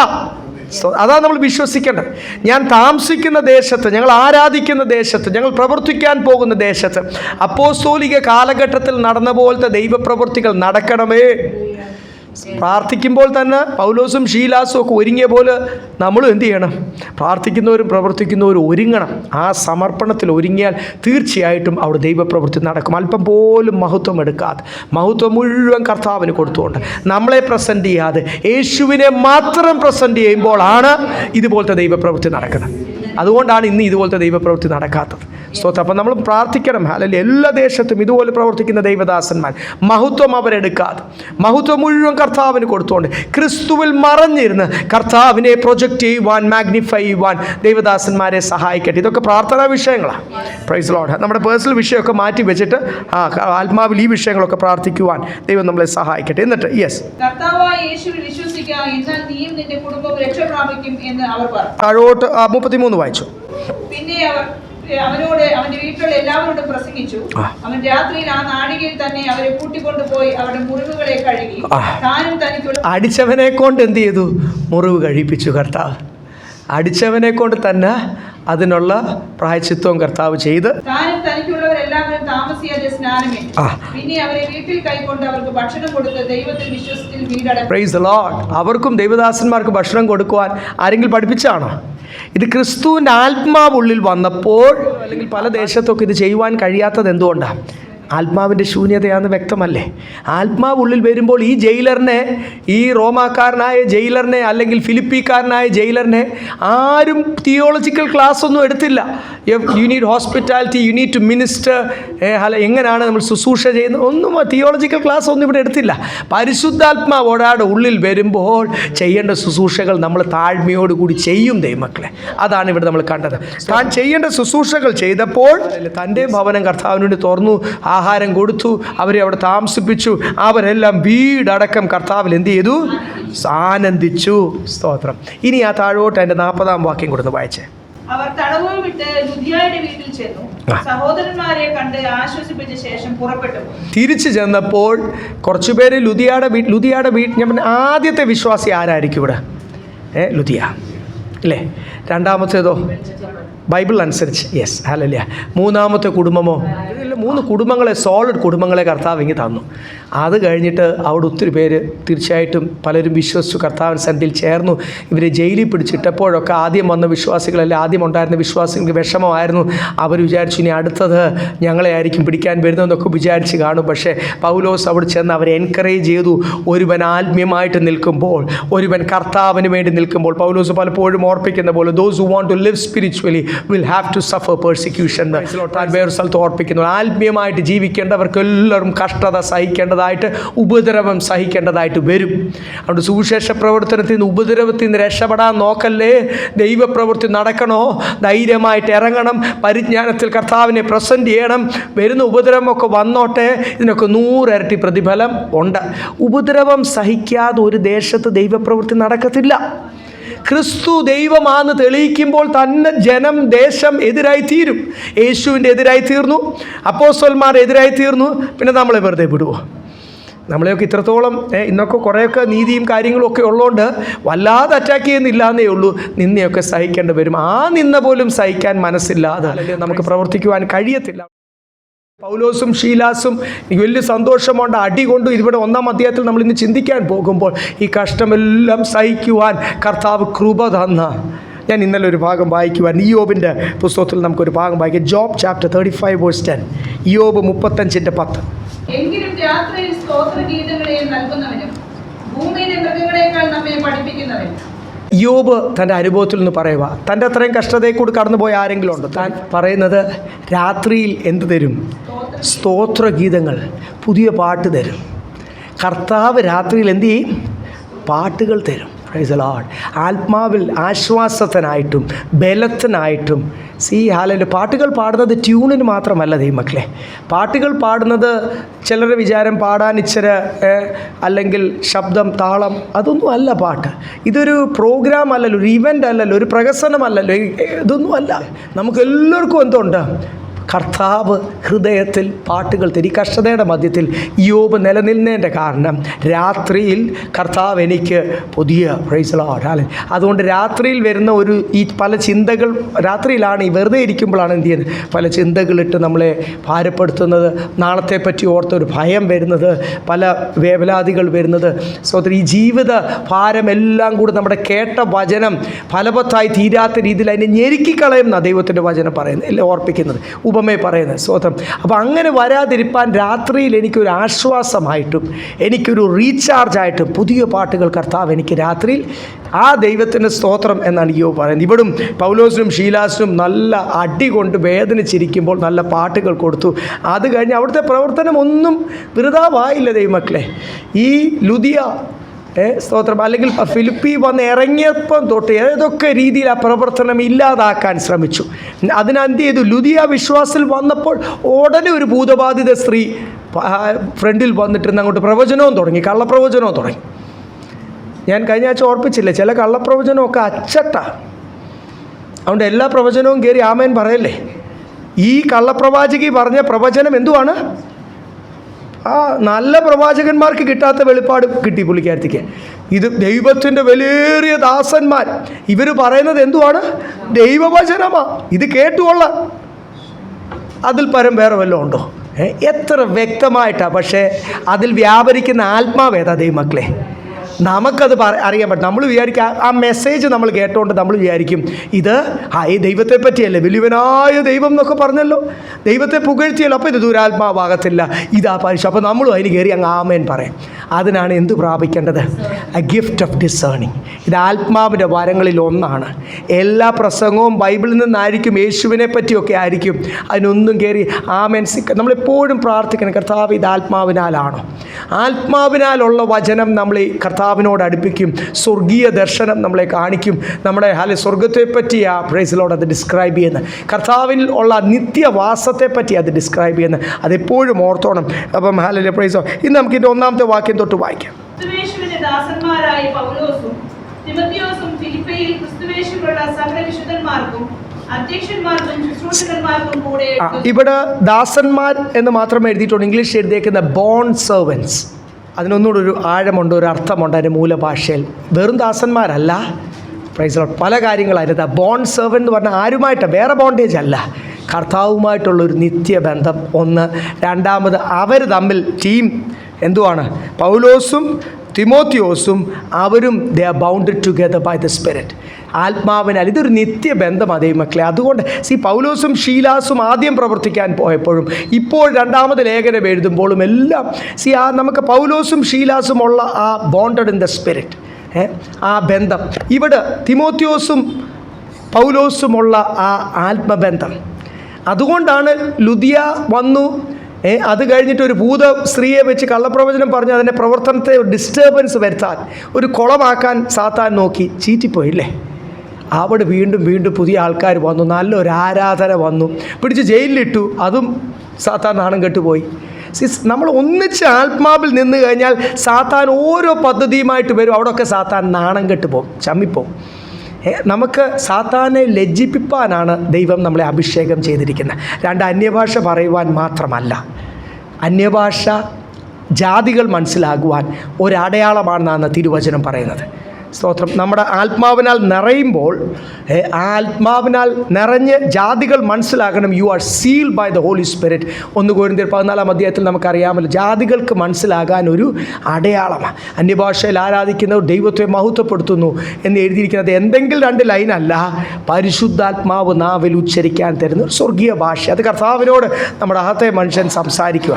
പ്രൈസോട്. അപ്പോൾ അവർ ആത്മാവിൽ ആരാധിച്ചപ്പോൾ അവിടെ അന്ന് ജയിലിലും വിടുതലുണ്ടായി. പാടി ദൈവത്തെ സ്തുതിച്ചു. അപ്പോൾ ഈ പ്രവർത്തനം എല്ലാം നമുക്ക് കണ്ടു. സാത്താൻ ഓരോ പദ്ധതിയുമായിട്ട് വന്നു ലജ്ജിക്കാൻ കാരണം ഇവിടെ ടീം എങ്ങനെയാണ് നിന്നത്? ടീം ഒന്നിച്ച്. ഇവിടെ തിമോത്തിയോസും പൗലോസും ബോണ്ട് സെർവൻസ് ഓഫ് ജീസസ്. അപ്പം യേശുവുമായിട്ടുള്ള ബന്ധവും നിത്യമാണ്, കൂട്ടുസഹോദരൻ. അതുകൊണ്ടാണ് ഇവിടെ ഈ ബൗണ്ട് ബൈ ദ സ്പിരിറ്റ് നിർത്തിയേക്കുന്നത്. ഞങ്ങൾ ബോണ്ട് സെർവൻസ്. ഒന്ന്, അവർ തമ്മിലും ഒരു നിത്യബന്ധമാണ്, അവർക്ക് 2 പേർക്കും യേശുവിനോട് ഒരു നിത്യബന്ധമാണ്. ഈ സ്നേഹത്തിൻ്റെ, ഈ ഏകാത്മാവിൻ്റെ ബന്ധത്തിൽ കെട്ടിയിരിക്കുന്ന, ഇല്ലേ, ചിന്തിക്കുന്നതൊന്ന്. വചനത്തിൽ വേറൊരു ഭാഗത്ത് പറയുന്നില്ല, നിങ്ങൾ സംസാരിക്കുന്നത് ഒന്നായിരിക്കട്ടെ, ചിന്തിക്കുന്നതും പ്രവർത്തിക്കുന്നതും എന്തായി തീരട്ടെ, ഒന്നായിരിക്കട്ടെ എന്ന് വളരെ വ്യക്തമായിട്ട് വചനം ഓർപ്പിക്കുന്ന പോലെ. പിന്നെ രണ്ടാമത് സെർവൻസ് എന്ന് പറയുവാൻ കാരണം എന്നാ, ദാസന്മാരെന്ന് പറയാൻ കാരണം എന്നാ, മേളിലൊരു യജമാനനുണ്ട്. എല്ലാ ദാസന്മാർക്കും എന്തുണ്ട്? അപ്പം ഇവരുടെ എല്ലാം യജമാനൻ ആരാ? നമ്മുടെ എല്ലാം യജമാനൻ ആരാ? ഒന്നാ. പല സ്ഥലത്ത് ജനിച്ച് വളർത്തപ്പെട്ട നമുക്ക് സന്തോഷം. നമ്മുടെ പിതാവ് ഒന്നാണ്, നമ്മുടെ യജമാനൻ ഒന്നാണ്. നമ്മുടെ പിതാവ് പിതാവായ ദൈവത്തിങ്കിൽ നിന്നും കർത്താവായ യേശുക്രിസ്തുവിൽ നിന്നും നിങ്ങൾക്ക് കൃപയും സമാധാനവും ഉണ്ടാകും. കർത്താവിലൊന്ന് സന്തോഷിക്കണമെങ്കിൽ എന്ത് വേണം ദൈവമക്കളെ? എന്ത് വേണം? കൃപയും വേണം, സമാധാനവും വേണം. സമാധാനം ലഭിക്കണമെങ്കിൽ ആദ്യം നമ്മുടെ ടെൻഷനും ഭാരവും ഭയവും പിന്നെ നമ്മുടെ ക്ഷീണങ്ങൾ, ബലഹീനതകൾ, അത് ആത്മീയ ബലഹീനത ആയിക്കോട്ടെ, ശരീരത്തിൻ്റെ ക്ഷീണമായിക്കോട്ടെ, മനസ്സിൻ്റെ ക്ഷീണമായിക്കോട്ടെ, ഈ നാളുകളൊക്കെ ഒത്തിരി പേരെ കാണുവാൻ ഇടയായി തീരുന്നുണ്ട്. വരുമാനത്തിന് വേണ്ടിയൊക്കെ ആയിരിക്കും. ഉള്ള ലോഡ് മുഴുവനും എടുക്കും വർക്കിൽ. അറിയാതെ നമ്മളെക്കൊണ്ട് സാത്താൻ എടുത്തു പോകുന്നതാണ്. അവസാനം ഫുള്ളി എക്സോസ്റ്റഡ് ആയിട്ടാണ് നമുക്കൊന്ന്, അത് ആരാധനയ്ക്ക് മാത്രമല്ല, വേറെ പ്രാർത്ഥനയ്ക്ക് മാത്രമല്ല, നമുക്ക് വീട്ടിൽ ഇരിക്കുമ്പോൾ തന്നെ ഒന്ന് വ്യക്തിപരമായ ദൈവസന്നിധിയിൽ പ്രാർത്ഥിക്കുവാൻ പോലും എനർജി വേണ്ടേ? നമ്മുടെ ബാറ്ററി ഫുള്ളി എക്സോസ്റ്റഡ് ആയാൽ, തീർന്നാൽ ഒരു കോൾ വിളിക്കാൻ പോലും എന്ത് ചെയ്യത്തില്ല, പറ്റത്തില്ല, റേഞ്ച് ഇല്ല എന്ന് കാണിക്കും, അത് ഹാങ് ആവും. തീരെ അങ്ങ് ഡൗൺ ആയി പോകുമ്പോൾ കർത്താവുമായിട്ടൊന്ന് സംസാരിക്കണമെങ്കിൽ അല്പം എന്ത് വേണം? എനർജി വേണം. ഞാൻ പറഞ്ഞു, ഉള്ള ലോകഭാരം മുഴുവനും എടുപ്പിക്കുമ്പോൾ നമ്മൾ ഓർത്തോണം, കർത്താവിന് വേണ്ടി ഒരു സമയം വേർതിരിച്ചോണം. അത് ആരോഗ്യത്തോടുകൂടി ഒരു ക്ലിയർ മൈൻഡ്, കർത്താവിനോടുള്ള ഏകാഗ്രത, നിർമ്മലത വിട്ട് നിങ്ങളെ ഏതൊരു വിഷയത്തിൽ കുഴച്ച് കളയുക, അത് വഷളാക്കി തീർക്കുക. അത് ലോകസ്നേഹമാണെന്നാണ് പറയുന്നത്. അതുകൊണ്ട് സ്തോത്രം, ലോകത്തിലെ ലോഡ് നമുക്ക് ഇച്ചിരി, നമ്മളെല്ലാം ഹാർഡ് വർക്കേഴ്സാണ്, ഞാനും ഉൾപ്പെടെ, നമ്മളൊക്കെ ഒത്തിരി ലോഡ് എടുക്കുന്നവരാ സ്തോത്രം. പക്ഷേ ഓർത്തോണം, നമ്മൾ ഈ ലോകത്തിന് വേണ്ടിയുള്ള ലോഡെല്ലാം എടുത്തു കഴിഞ്ഞിട്ട് ദൈവസന്നിധിയിലൊന്ന് സന്തോഷിക്കുവാൻ, ഈ പറഞ്ഞില്ലേ, കൃപയും സമാധാനവും ഇല്ലാതായി പോകും നമ്മുടെ ജീവിതത്തിൽ. പിന്നെ നമ്മളങ്ങ്, കർത്താവ് നമ്മളെ സാത്താന് വിട്ടുകൊടുക്കുന്നില്ല എന്നേ ഉള്ളൂ. പത്രോസിനെ പറ്റി പറഞ്ഞ പോലെ പാറ്റിക്കളയുവാൻ അനുവാദം ചോദിച്ചു, പക്ഷേ ഞാനെന്ത് ചെയ്തില്ല. അല്ല, നമ്മുടെ ചാർജ് കൊണ്ടൊന്നുമല്ല, നമ്മുടെ ബലം കൊണ്ടൊന്നുമല്ല. കർത്താവ് ആഗ്രഹിക്കുന്നത് എന്തുവാ? ഈ ലോകത്തിൻ്റെ ഓട്ടത്തിൻ്റെ ഒക്കെ മധ്യത്തിൽ ജോലിയോടുകൂടി, ജോലി ചെയ്യുമ്പോൾ തന്നെ സ്തോത്രത്തോടുകൂടി കർത്താവിൻ്റെ സന്ധിയിൽ പ്രാർത്ഥനയ്ക്കങ്ങ് ചെയ്യാൻ പറ്റുമോ? ഞാനങ്ങനെ പ്രാക്ടീസ് ചെയ്തിട്ടുണ്ട്. ഡ്രൈവ് ചെയ്യുമ്പോൾ നമുക്കങ്ങ് ചെയ്യാം.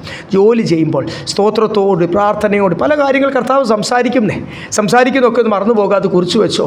അതൊക്കെ പിന്നീട് സഭയിൽ പ്രബോധനങ്ങളായിട്ടും അനേകരെ ബലപ്പെടുത്തുവാനൊക്കെ പറയുവാൻ കഴിയും. അങ്ങനെ പ്രാർത്ഥനയോടുകൂടി ആത്മാവിൽ നമ്മുടെ ജോലി വിഷയങ്ങളും ആത്മാവിനാൽ, നമ്മുടെ പ്ലാനൊന്നും അല്ല ദൈവമക്കളെ, ആത്മാവിനാൽ നടത്തപ്പെടുമ്പോൾ അത് എവിടെ സ്റ്റോപ്പ് ചെയ്യണം, എവിടെ ബ്രേക്ക് ചെയ്യണം, അല്ലെങ്കിൽ എത്രത്തോളം ആയാലാണ് അത് കൂടുതൽ ക്ഷീണം വരുന്നത്, അവിടെ എല്ലാം നമ്മുടെ ക്ഷീണങ്ങളുടെ മേലെല്ലാം കർത്താവ് കൃപ പകരും. അതുകൊണ്ടാണ് ഇവിടെ ഫിലിപ്പിയ സഭ ഒത്തിരി പ്രതീക്ഷയുണ്ട്. നല്ലൊരു സഭയായിരുന്നു. ഞാൻ കഴിഞ്ഞ ആഴ്ച ഓർപ്പിച്ചില്ലേ, ഇത് ഏകദേശം AD 62 ഇത് എഴുതുന്നു. ആദ്യം പൗലോസ് പ്രവർത്തിച്ചതിൻ്റെ ശേഷം ഒരു 10-12 വർഷം അല്ലെങ്കിൽ 10-11 വർഷത്തിന് ശേഷം അവർക്ക് ലേഖനം എഴുതുമ്പോൾ ആ ഉന്നത വിളിയെപ്പറ്റി ഓർക്കുന്നുണ്ട്. 2-ാം അധ്യായത്തിൻ്റെ 1-ാമത്തെ വാക്യത്തിൽ പറയുമ്പോൾ, നിങ്ങളെല്ലാവരും ക്രിസ്തുവിൽ ഐക്യപ്പെട്ട് ഏകമനസ്സോടുകൂടി എന്നാൽ മാത്രമേ പരിശുദ്ധാത്മാവ് നിങ്ങളുടെ ജീവിതത്തിൽ പ്രവർത്തിക്കത്തുള്ളൂ. ഫിലിപ്പിയ ലേഖനം നമ്മൾ മുൻപോട്ട് പോകുമ്പോൾ ഒത്തിരി സന്തോഷം തരുന്നത്, ഒത്തിരി കർത്താവിൽ ഏകാഗ്രതപ്പെടേണ്ട കാര്യങ്ങൾ ഇതിൻ്റെ അകത്ത് ഓർപ്പിക്കുന്ന ഒരു ലേഖനമാണ്. സ്തോത്രം. അങ്ങനെ ഞാൻ പറഞ്ഞില്ല, കർത്താവിൽ ഏകാഗ്രതപ്പെടണമെങ്കിൽ നമ്മൾ നമ്മുടെ ശരീരത്തെ, മനസ്സിനെയും പിന്നെ ലോകവുമായിട്ടുള്ള ബന്ധങ്ങൾ, ജോലി വിഷയങ്ങൾ, കുടുംബ വിഷയങ്ങൾ എല്ലാം കർത്താവിൻ്റെ സന്ധിയിൽ സമ്പൂർണ്ണമായിട്ടങ്ങ് സമർപ്പിക്കണം. എന്നിട്ട് വീണ്ടും ഇതിൻ്റെ ഒക്കെ മധ്യത്തിൽ താനിപ്പോൾ എവിടെ കിടക്കുന്നത്? തൻ്റെ ഭവനത്തിൽ, തൻ്റെ ബെഡ്റൂമിൽ സുഖമായിട്ടിരിക്കുകയല്ല, തൻ്റെ സ്റ്റഡി റൂമിലിരുന്നല്ല താൻ എഴുതുന്നത്. തൻ്റെ കയ്യിലും കാലിലും എന്തുണ്ട്? ബന്ധനത്തിൽ എന്നൊക്കെ ബൈബിളിൽ എഴുതുമ്പോൾ, ആൻഡ് ഇംഗ്ലീഷ് ബൈബിളിലും മൂലഭാഷയിലൊക്കെ ഇൻ മൈ ചെയിൻസ്, കൈയും കാലും ആമത്തിലാണ്, വിലങ്ങില, ചങ്ങലയില. ഇന്നത്തെ പോലെ ചെറിയ ലൈറ്റ് വെയ്റ്റ് ഹാൻഡ് കഫ്സ് അല്ല. അന്ന് എന്തുവാ, അവൻ നടക്കണ്ട, അവൻ എഴുന്നേക്കണ്ട. ഇതൊന്നും ഇങ്ങനെ ഈ കീ വെച്ച് തുറക്കുന്നൊന്നും അല്ല, ചുട്ടു പഴുപ്പിച്ച് റിവറ്റ് പോലെ വലിയ മെറ്റൽ റിവറ്റ് ചൂടാക്കി അടിച്ചങ്ങ് സെറ്റ് ചെയ്യുക. അത് പിന്നെ എംപററിൻ്റെ ജയിലിൽ, അല്ലെങ്കിൽ പല പ്രാവശ്യവും തൻ്റെ ലേഖനത്തിൽ പറയുന്നുണ്ട്, ഞാനിനി ഇറങ്ങി വരുമോ എന്ന് അറിയത്തില്ല, ഇറങ്ങി വന്നാൽ വീണ്ടും ദൈവത്തിന് വേണ്ടി പ്രയോജനമായി തീരും. അതുകൊണ്ടാണ് വിട്ടുപിരിഞ്ഞ് കർത്താവിനോടിരിക്കുന്ന എനിക്ക് ഏറെ അല്ല, നിങ്ങളുടെ അടുത്ത് വീണ്ടും കർത്താവ് വായിക്കുന്നെങ്കിൽ അതും എനിക്ക് താൻ പറയാൻ കാരണം, ഓരോ പ്രാവശ്യം ജയിലിൽ പോകുമ്പോൾ ഒരു എംപററിൻ്റെ ജയിൽ, അല്ലെങ്കിൽ ചക്രവർത്തി ഭരിക്കുന്ന സാമ്രാജ്യം, ആ കാലഘട്ടത്തിൽ ഒരാൾ ഒരു കുറ്റത്തിന് ജയിലിൽ പോയാൽ പിന്നെ അതുപോലത്തെ സ്ഥലങ്ങളിലാണല്ലോ ഇടുന്നത്. പിന്നെ അവൻ വെളിച്ചം കാണത്തില്ല, വെളിയിൽ ഇറങ്ങി വരത്തില്ല. തനിക്കറിയത്തില്ല വരുമോ ഇല്ലയോ, പരിശുദ്ധാത്മാവ് അത് വെളിപ്പെടുത്തിയിട്ടില്ല. തന്നെ ഏൽപ്പിച്ച ശുശ്രൂഷ സന്തോഷത്തോടുകൂടി താൻ ചെയ്തുകൊണ്ടിരിക്കുക. ഈ ഫിലിപ്പിയ ലേഖനം, നേരത്തെ പഠിച്ച FS, ഇതെല്ലാം ജയിലിൽ നിന്നാണ് താൻ എഴുതുന്നത്. അതിൻ്റെ മധ്യത്തിലും താൻ ഓർക്കുന്നുണ്ടെന്നില്ലേ? 3-ാമത്തെ വാക്യം വായിച്ച വേഴ്സ് 3, ഞാൻ നിങ്ങൾക്ക് എല്ലാവർക്കും വേണ്ടി കഴിക്കുന്ന സകല പ്രാർത്ഥനയിലും എപ്പോഴും സന്തോഷത്തോടെ പ്രാർത്ഥിച്ചു. ഇവിടെ എഴുതിയേക്കുന്ന ഞാൻ എൻ്റെ എല്ലാ പ്രാർത്ഥനയിലും നിങ്ങളെപ്പറ്റി ഓർക്കുന്നുണ്ട്, വലിയ സന്തോഷത്തോടുകൂടി ഞാൻ നിങ്ങൾക്ക് വേണ്ടി എന്ത് ചെയ്യുന്നുണ്ട്? പ്രാർത്ഥിക്കുന്നുണ്ട്. ഇത് വെറുതെ അതിശോക്തി എഴുതി പറയുവാണോ? നമ്മളാണ് എന്ത് പറയും? അല്ല, സാധാരണ ഒരു മാനുഷിക രക്ഷപ്പെടാൻ പറയുന്ന ഒരു പറച്ചിലുണ്ടല്ലോ. നമ്മൾ ഒത്തിരി നാൾ ശേഷം ആരെങ്കിലും കാണുമ്പോൾ നിങ്ങളെപ്പറ്റി ഇപ്പോൾ ഞാൻ അങ്ങോട്ട് എന്ത് ചെയ്തേ ഉള്ളൂ? ഓർത്തതേ ഉള്ളൂ. കഴിഞ്ഞ ദിവസം ഞാൻ നിങ്ങളെപ്പറ്റി. ചിലർ വെറുതെ പറയുന്നവരുണ്ട്, ഒത്തിരി പേരെ സന്തോഷിപ്പിക്കാൻ വേണ്ടി നമ്മളെപ്പോഴും അവരെപ്പറ്റി ഓർത്തിരിക്കുവാന്ന് അവരൊന്ന് അറിഞ്ഞോട്ടെ. ഇതങ്ങനെ എഴുതിയത് വല്ല ഇവിടെ ബൈബിളിൽ ചേർക്കപ്പെടാൻ ദൈവം അനുവദിക്കുക. സത്യം മാത്രമേ തിരുവചനത്തിലുള്ളൂ. ഇവിടെ എഴുതിയിരിക്കുന്നത് നിങ്ങളെപ്പറ്റി എപ്പോഴും എൻ്റെ പ്രാർത്ഥനയിൽ സന്തോഷത്തോടു കൂടി ഞാൻ ഓർക്കും എന്ന് അപ്പോസ്തലൻ ആത്മാവിൽ എഴുതിയിട്ടുണ്ടെങ്കിൽ അത് എന്തുവാണ്? സത്യം. അതെന്തിനാണ് അങ്ങനെ എഴുതിയിരിക്കുന്നത്? അതൊരു പാഠമായിട്ട് എടുക്കുവാൻ നമ്മളെ പലരെ കഴിഞ്ഞ നാളുകൾ, നമ്മുടെ ഈ രക്ഷിക്കപ്പെട്ട നാളിന് ശേഷം ഇതൊരു പുതിയ അധ്യായമാണ്. ഈ രക്ഷിക്കപ്പെട്ട നാളിന് ശേഷം എന്ന് പറയുന്നത് ഇത് വീണ്ടും ജനനം, ഇല്ലേ? ഇംഗ്ലീഷ് ബൈബിൾ പറഞ്ഞ പോലെ ഐ എം ബോൺ അഗെയിൻ, ഇല്ലേ? അങ്ങനെയല്ലേ പറയുന്നത്? വീണ്ടും ജനിക്കുക. അപ്പോൾ വീണ്ടും ജനിച്ച ദിവസം തൊട്ട് ഉള്ള കാര്യം പ്രത്യേകിച്ച് നമ്മൾ എന്തോ ചെയ്തോണം? ഓർത്തോണം. അതിന് മുമ്പ് കഴിഞ്ഞ കർത്താവ് നടത്തിയ വിധങ്ങളും ഓർത്തോണം, കർത്താവിൻ്റെ കരുതലും ഓർത്തോണം. പക്ഷേ പ്രത്യേകം ഓർക്കേണ്ടതാണ് അതിൻ്റെ ഇടയ്ക്ക് ഈ മരുഭൂമി യാത്രയിൽ. അപ്പോഴാണ് മരുഭൂമി യാത്ര തുടങ്ങുന്നത്. രക്ഷിക്കപ്പെടുന്നതിന് മുമ്പേ അധികം പോരാട്ടങ്ങളൊന്നും ഇല്ലായിരിക്കാം. രക്ഷിക്കപ്പെട്ട് കഴിഞ്ഞിട്ടാണ് എന്തുവാ മരുഭൂമി യാത്ര തുടങ്ങുന്നത്. ഈ മരുഭൂമി യാത്രയുടെ മധ്യത്തിൽ ഏതൊക്കെ രീതിയിൽ കർത്താവ് നമ്മളോട് ഇടപെട്ടു, അതെല്ലാം എന്ത് ചെയ്യണം? ഓർത്തോണം. ആരെയൊക്കെ നമ്മുടെ മുമ്പിൽ കൊണ്ടുവന്നു, എത്ര പേരോട് കർത്താവിനെ പറ്റി സംസാരിക്കുവാനിടയായി തീർന്നു. അപ്പം ദൈവം തരുന്ന അവസരം വേറൊന്നും ചിന്തിക്കേണ്ട, ആരാന്നൊന്നും ചിന്തിക്കേണ്ട. പരിശുദ്ധാത്മാവ് പ്രേരിപ്പിക്കുന്ന അനുസരിച്ച് ആരോട് അടുപ്പിക്കാൻ അത് ഉപയോഗിക്കണം. ആരൊക്കെയോ നമ്മളോട് പറഞ്ഞതുകൊണ്ടാണ് നമ്മൾ ഇന്ന് കർത്താവിൻ്റെ സന്ധിയിലായിരിക്കുന്നത്. അല്ലാതെ അങ്ങ് ജനിച്ചു വളർന്ന് ഉടനെ നമ്മളങ്ങ് കർത്താവിന് വേണ്ടി ജീവിച്ചോളാമേ എന്ന് സമർപ്പിച്ചവരൊന്നും അല്ല ഞാനും നിങ്ങളും. ആരൊക്കെയോ ഈ മരുഭൂമി യാത്രയിൽ നമ്മൾ എത്ര അവരെ നിന്ദിച്ചിട്ടും കളിയാക്കിയിട്ടും അതൊന്നും മൈൻഡ് ചെയ്യാതെ വീണ്ടും വീണ്ടും സ്നേഹത്തോടുകൂടി ക്രിസ്തുവിനെ പറ്റി ഓർപ്പിച്ചത് കൊണ്ടാണ് ഇന്ന് നമ്മൾ കർത്താവിൻ്റെ സന്ധിയിൽ സന്തോഷിച്ച് ആത്മാവിൽ ആരാധിക്കുന്നത്. അപ്പോൾ അതുപോലെ തന്നെ നമ്മളിൽ കൂടെ അനേകർ ദൈവസന്ധിയിൽ വരണം. സ്വർഗത്തിൽ ചെല്ലുമ്പോൾ പ്രവൃത്തികളുടെ പുസ്തകമുണ്ട്, ജീവൻ്റെ പുസ്തകമുണ്ട്. 2 രജിസ്റ്ററായിട്ട് വിചാരിച്ചു, 2 ലെഡ്ജർ ബുക്കായിട്ട് വിചാരിച്ചു. അപ്പം പ്രവൃത്തികളുടെ പുസ്തകം അങ്ങോട്ട്, അത് കഴിഞ്ഞിട്ടാണ് ജീവൻ്റെ പുസ്തകത്തിൽ പേരുണ്ടോ ഇല്ലയോ എന്ന് അറിയുന്നത്. ഈ പ്രവൃത്തിയുടെ പുസ്തകം അങ്ങോട്ട് തിരിക്കുമ്പോൾ നമ്മൾ നിമിത്തം കർത്താവിൻ്റെ സന്ധിയിൽ വന്ന എത്ര പേരുണ്ട് എന്ന് ഒന്ന് ലിസ്റ്റ് എടുത്താൽ, നിങ്ങളൊന്ന് കണ്ണടച്ചൊന്ന് ചിന്തിച്ചോ എത്ര പേരുണ്ട്? അക്കൗണ്ട് 0 ആണോ മൈനസ് ആണോ അതോ കുറച്ച് പേരൊക്കെ ഉണ്ടോ? നമ്മൾ അവരെ ചിലപ്പം രക്ഷിക്കപ്പെട്ട് സ്നാനപ്പെടുത്തി കാണത്തില്ല, പക്ഷേ അവരോട് കർത്താവിനെ പറ്റി പറഞ്ഞ് നിങ്ങളുടെ അനുഭവങ്ങൾ പറഞ്ഞ് ചിലപ്പോൾ അപ്പോഴവർ സ്വീകരിച്ചും കാണത്തില്ല. പക്ഷെ അത് നിമിത്തം പിന്നീട് ദൈവം അവരുടെ ജീവിതത്തിൽ പ്രവർത്തിക്കുവാൻ ഒരു ആരംഭം, the implanted word of God, the seed of the word of God എഴുതിയിരിക്കുന്ന ഉൾനട്ട ദൈവത്തിൻ്റെ വചനം. നിങ്ങൾക്ക് അവരുടെ ഉള്ളിൽ ആത്മാവിനാൽ ആ വചനം ഒന്ന് നടാൻ കഴിഞ്ഞെങ്കിൽ, നിങ്ങൾക്ക് അവരോട് സ്നേഹത്തോടു ക്രിസ്തുവിൻ്റെ സ്നേഹം എന്താ എന്നൊന്ന് നിങ്ങൾക്കൊന്ന് പ്രൈസ് ലോർഡ്, ആ സ്നേഹം നിങ്ങളിൽ നിന്നൊരു സൗരഭ്യ വാസനയായിട്ട് ആത്മാവിൻ്റെ ഫലമാകുന്ന സ്നേഹം അവർക്കൊന്ന് രുചിച്ച് നോക്കുവാൻ കഴിഞ്ഞെങ്കിൽ, നല്ലൊരു എക്സ്പീരിയൻസ് ആണോ നിങ്ങളുമായിട്ട് ഇടപെട്ട എല്ലാ ആൾക്കാർക്കും ഉണ്ടായിട്ടുള്ളത്? അവരുടെ ആവശ്യ സമയത്ത് ഒരു സഹായമായിട്ട് എല്ലാ വിഷയത്തിനും അവരൊന്നും വിശ്വാസികളൊന്നും ആയിരിക്കത്തില്ല. ക്രിസ്തുവിൻ്റെ സ്നേഹമാണ് ആദ്യം നമ്മൾക്കൂടെ അറിയേണ്ടത്. ദേശത്തൊരു സാക്ഷ്യമാണ് ആദ്യം നമ്മൾക്ക് വേണ്ടത്. നമ്മുടെ പ്രശ്നങ്ങൾ കർത്താവിൽ ആശ്രയിക്കുമ്പോഴാണ് വിടുവിക്കുന്ന ഒരു യേശു ഉണ്ട് എന്ന് ദേശത്തിൽ മനസ്സിലാകത്തുള്ളൂ. അതൊക്കെയാണ് ഈ ദിവസങ്ങൾ നമ്മൾക്കോട് കർത്താവ് ആഗ്രഹിക്കുന്ന ശുശ്രൂഷ. പ്രവൃത്തികളുടെ പുസ്തകത്തിൽ അതൊക്കെ കാണണം. അല്ലാതെ ഞാൻ എൻ്റെ മക്കൾക്ക് വേണ്ടി ഒത്തിരി സ്വരൂപിച്ചു, സമ്പാദിച്ചു, അവരെ നല്ല പ്രൊഫഷണൽ കോഴ്സിന് ചേർത്തു, അവരൊരു സ്ഥാനത്താക്കി, ഇതിനൊക്കെ ഒരു 1/2 മാർക്ക് കിട്ടിയായിരുന്നെങ്കിൽ ഞാനും കുറേ ട്രൈ ചെയ്തേനെ. ഇതിനൊരു 1/2 മാർക്ക് കിട്ടിയായിരുന്നെങ്കിൽ. കുടുംബത്തിന് വേണ്ടി കരുതാത്തവൻ അധമൻ എന്ന് തന്നെയാണ് ദൈവത്തിൻ്റെ വചനം പറയുന്നത്. ഈ കുടുംബത്തിന് വേണ്ടിയുള്ള കരുതൽ, വയറിന് വേണ്ടിയുള്ള ജോലി വയറിനറിയുന്നതിന് വേണ്ടി മാത്രമാണ്. അതുകൊണ്ട് ഉണ്ണാനും ഉടുപ്പാനും ഉണ്ടെങ്കിൽ മതിയെന്ന് വെക്കുക. ബാക്കിയുള്ള ഫോക്കസ് എല്ലാം എന്തായിരിക്കട്ടെ? നമ്മളെ വിളിച്ച വിളിയായിരിക്കട്ടെ. മറന്നു പോകല്ലേ. ദൈവം തരുന്ന ഓരോ ഓപ്പർച്യൂണിറ്റീനും ഇടിമുഴക്കത്തോടുകൂടിയുള്ള ശബ്ദത്തോടുകൂടി സൂര്യനേക്കാൾ തേജസ്സിൽ കർത്താവ് ഒരു ചോദ്യം ചോദിക്കും ന്യായവിധിവസത്തിൽ. അന്ന് ലജ്ജിച്ച് അനേകർ കുനിഞ്ഞു നിൽക്കുമ്പോൾ നമുക്ക് പ്രാഗൽഭ്യത്തോടുകൂടി തല ഉയർത്തി നിൽക്കണമെങ്കിൽ അന്ന് അനേകർ ന്യായവിധൂസത്തിൽ ലജ്ജിതരായി തല കുനിച്ച് അവരുടെ മുട്ടുപേറച്ച് അവരുടെ നാക്കിറങ്ങിപ്പോകുമ്പോൾ എനിക്കും നിങ്ങൾക്കും എന്ത് ചെയ്യണം? Every opportunity U gave me. ഇവിടെ താഴെ പൗലോസ് പറഞ്ഞു, എൻ്റെ മേലുള്ള കൃപ വ്യർത്ഥമായി പോയില്ല. യെസ്, താഴോട്ട് വായിച്ചാട്ടെ, ആ 4-5 കൂടെ വായിച്ചേ. നിങ്ങളിൽ നല്ല പ്രവൃത്തി ആരംഭിച്ചവൻ യേശുക്രിസ്തുവിന്റെ നാളോളം അതിനെ തികയ്ക്കുമെന്ന് ഉറപ്പായി വിശ്വസിച്ചുമിരിക്കുന്നു. നിങ്ങളിൽ നല്ല പ്രവൃത്തി ആരംഭിച്ച ഈ കർത്താവ് എന്ത് ചെയ്യുന്നു? യേശുക്രിസ്തുവിൻ്റെ നാളോളം അത് തികയ്ക്കും എന്ന് ഞാൻ കർത്താവിൽ നിശ്ചയിച്ചിരിക്കുന്നു. ഒന്നാം നാൾ മുതൽ ഇതുവരെയും സുവിശേഷ ഘോഷണത്തിൽ നിങ്ങൾക്കുള്ള കൂട്ടായ്മ നിമിത്തം ഞാൻ നിങ്ങളെ ഓർക്കുമ്പോഴൊക്കെയും എൻ്റെ ദൈവത്തിന് സ്തോത്രം ചെയ്യും. ദൈവങ്ങൾക്ക് മാത്രം പറ്റുന്ന ഒരു കാര്യമാണ്. കർത്താവിൽ എന്ത് ചെയ്യുക? സന്തോഷിക്കുക. കഷ്ടതയുടെ മധ്യത്തിൽ സന്തോഷിക്കുവാൻ ആർക്ക് മാത്രമേ കഴിയത്തുള്ളൂ? ഏത് ജീവികൾക്ക് മാത്രമേ കഴിയത്തുള്ളൂ?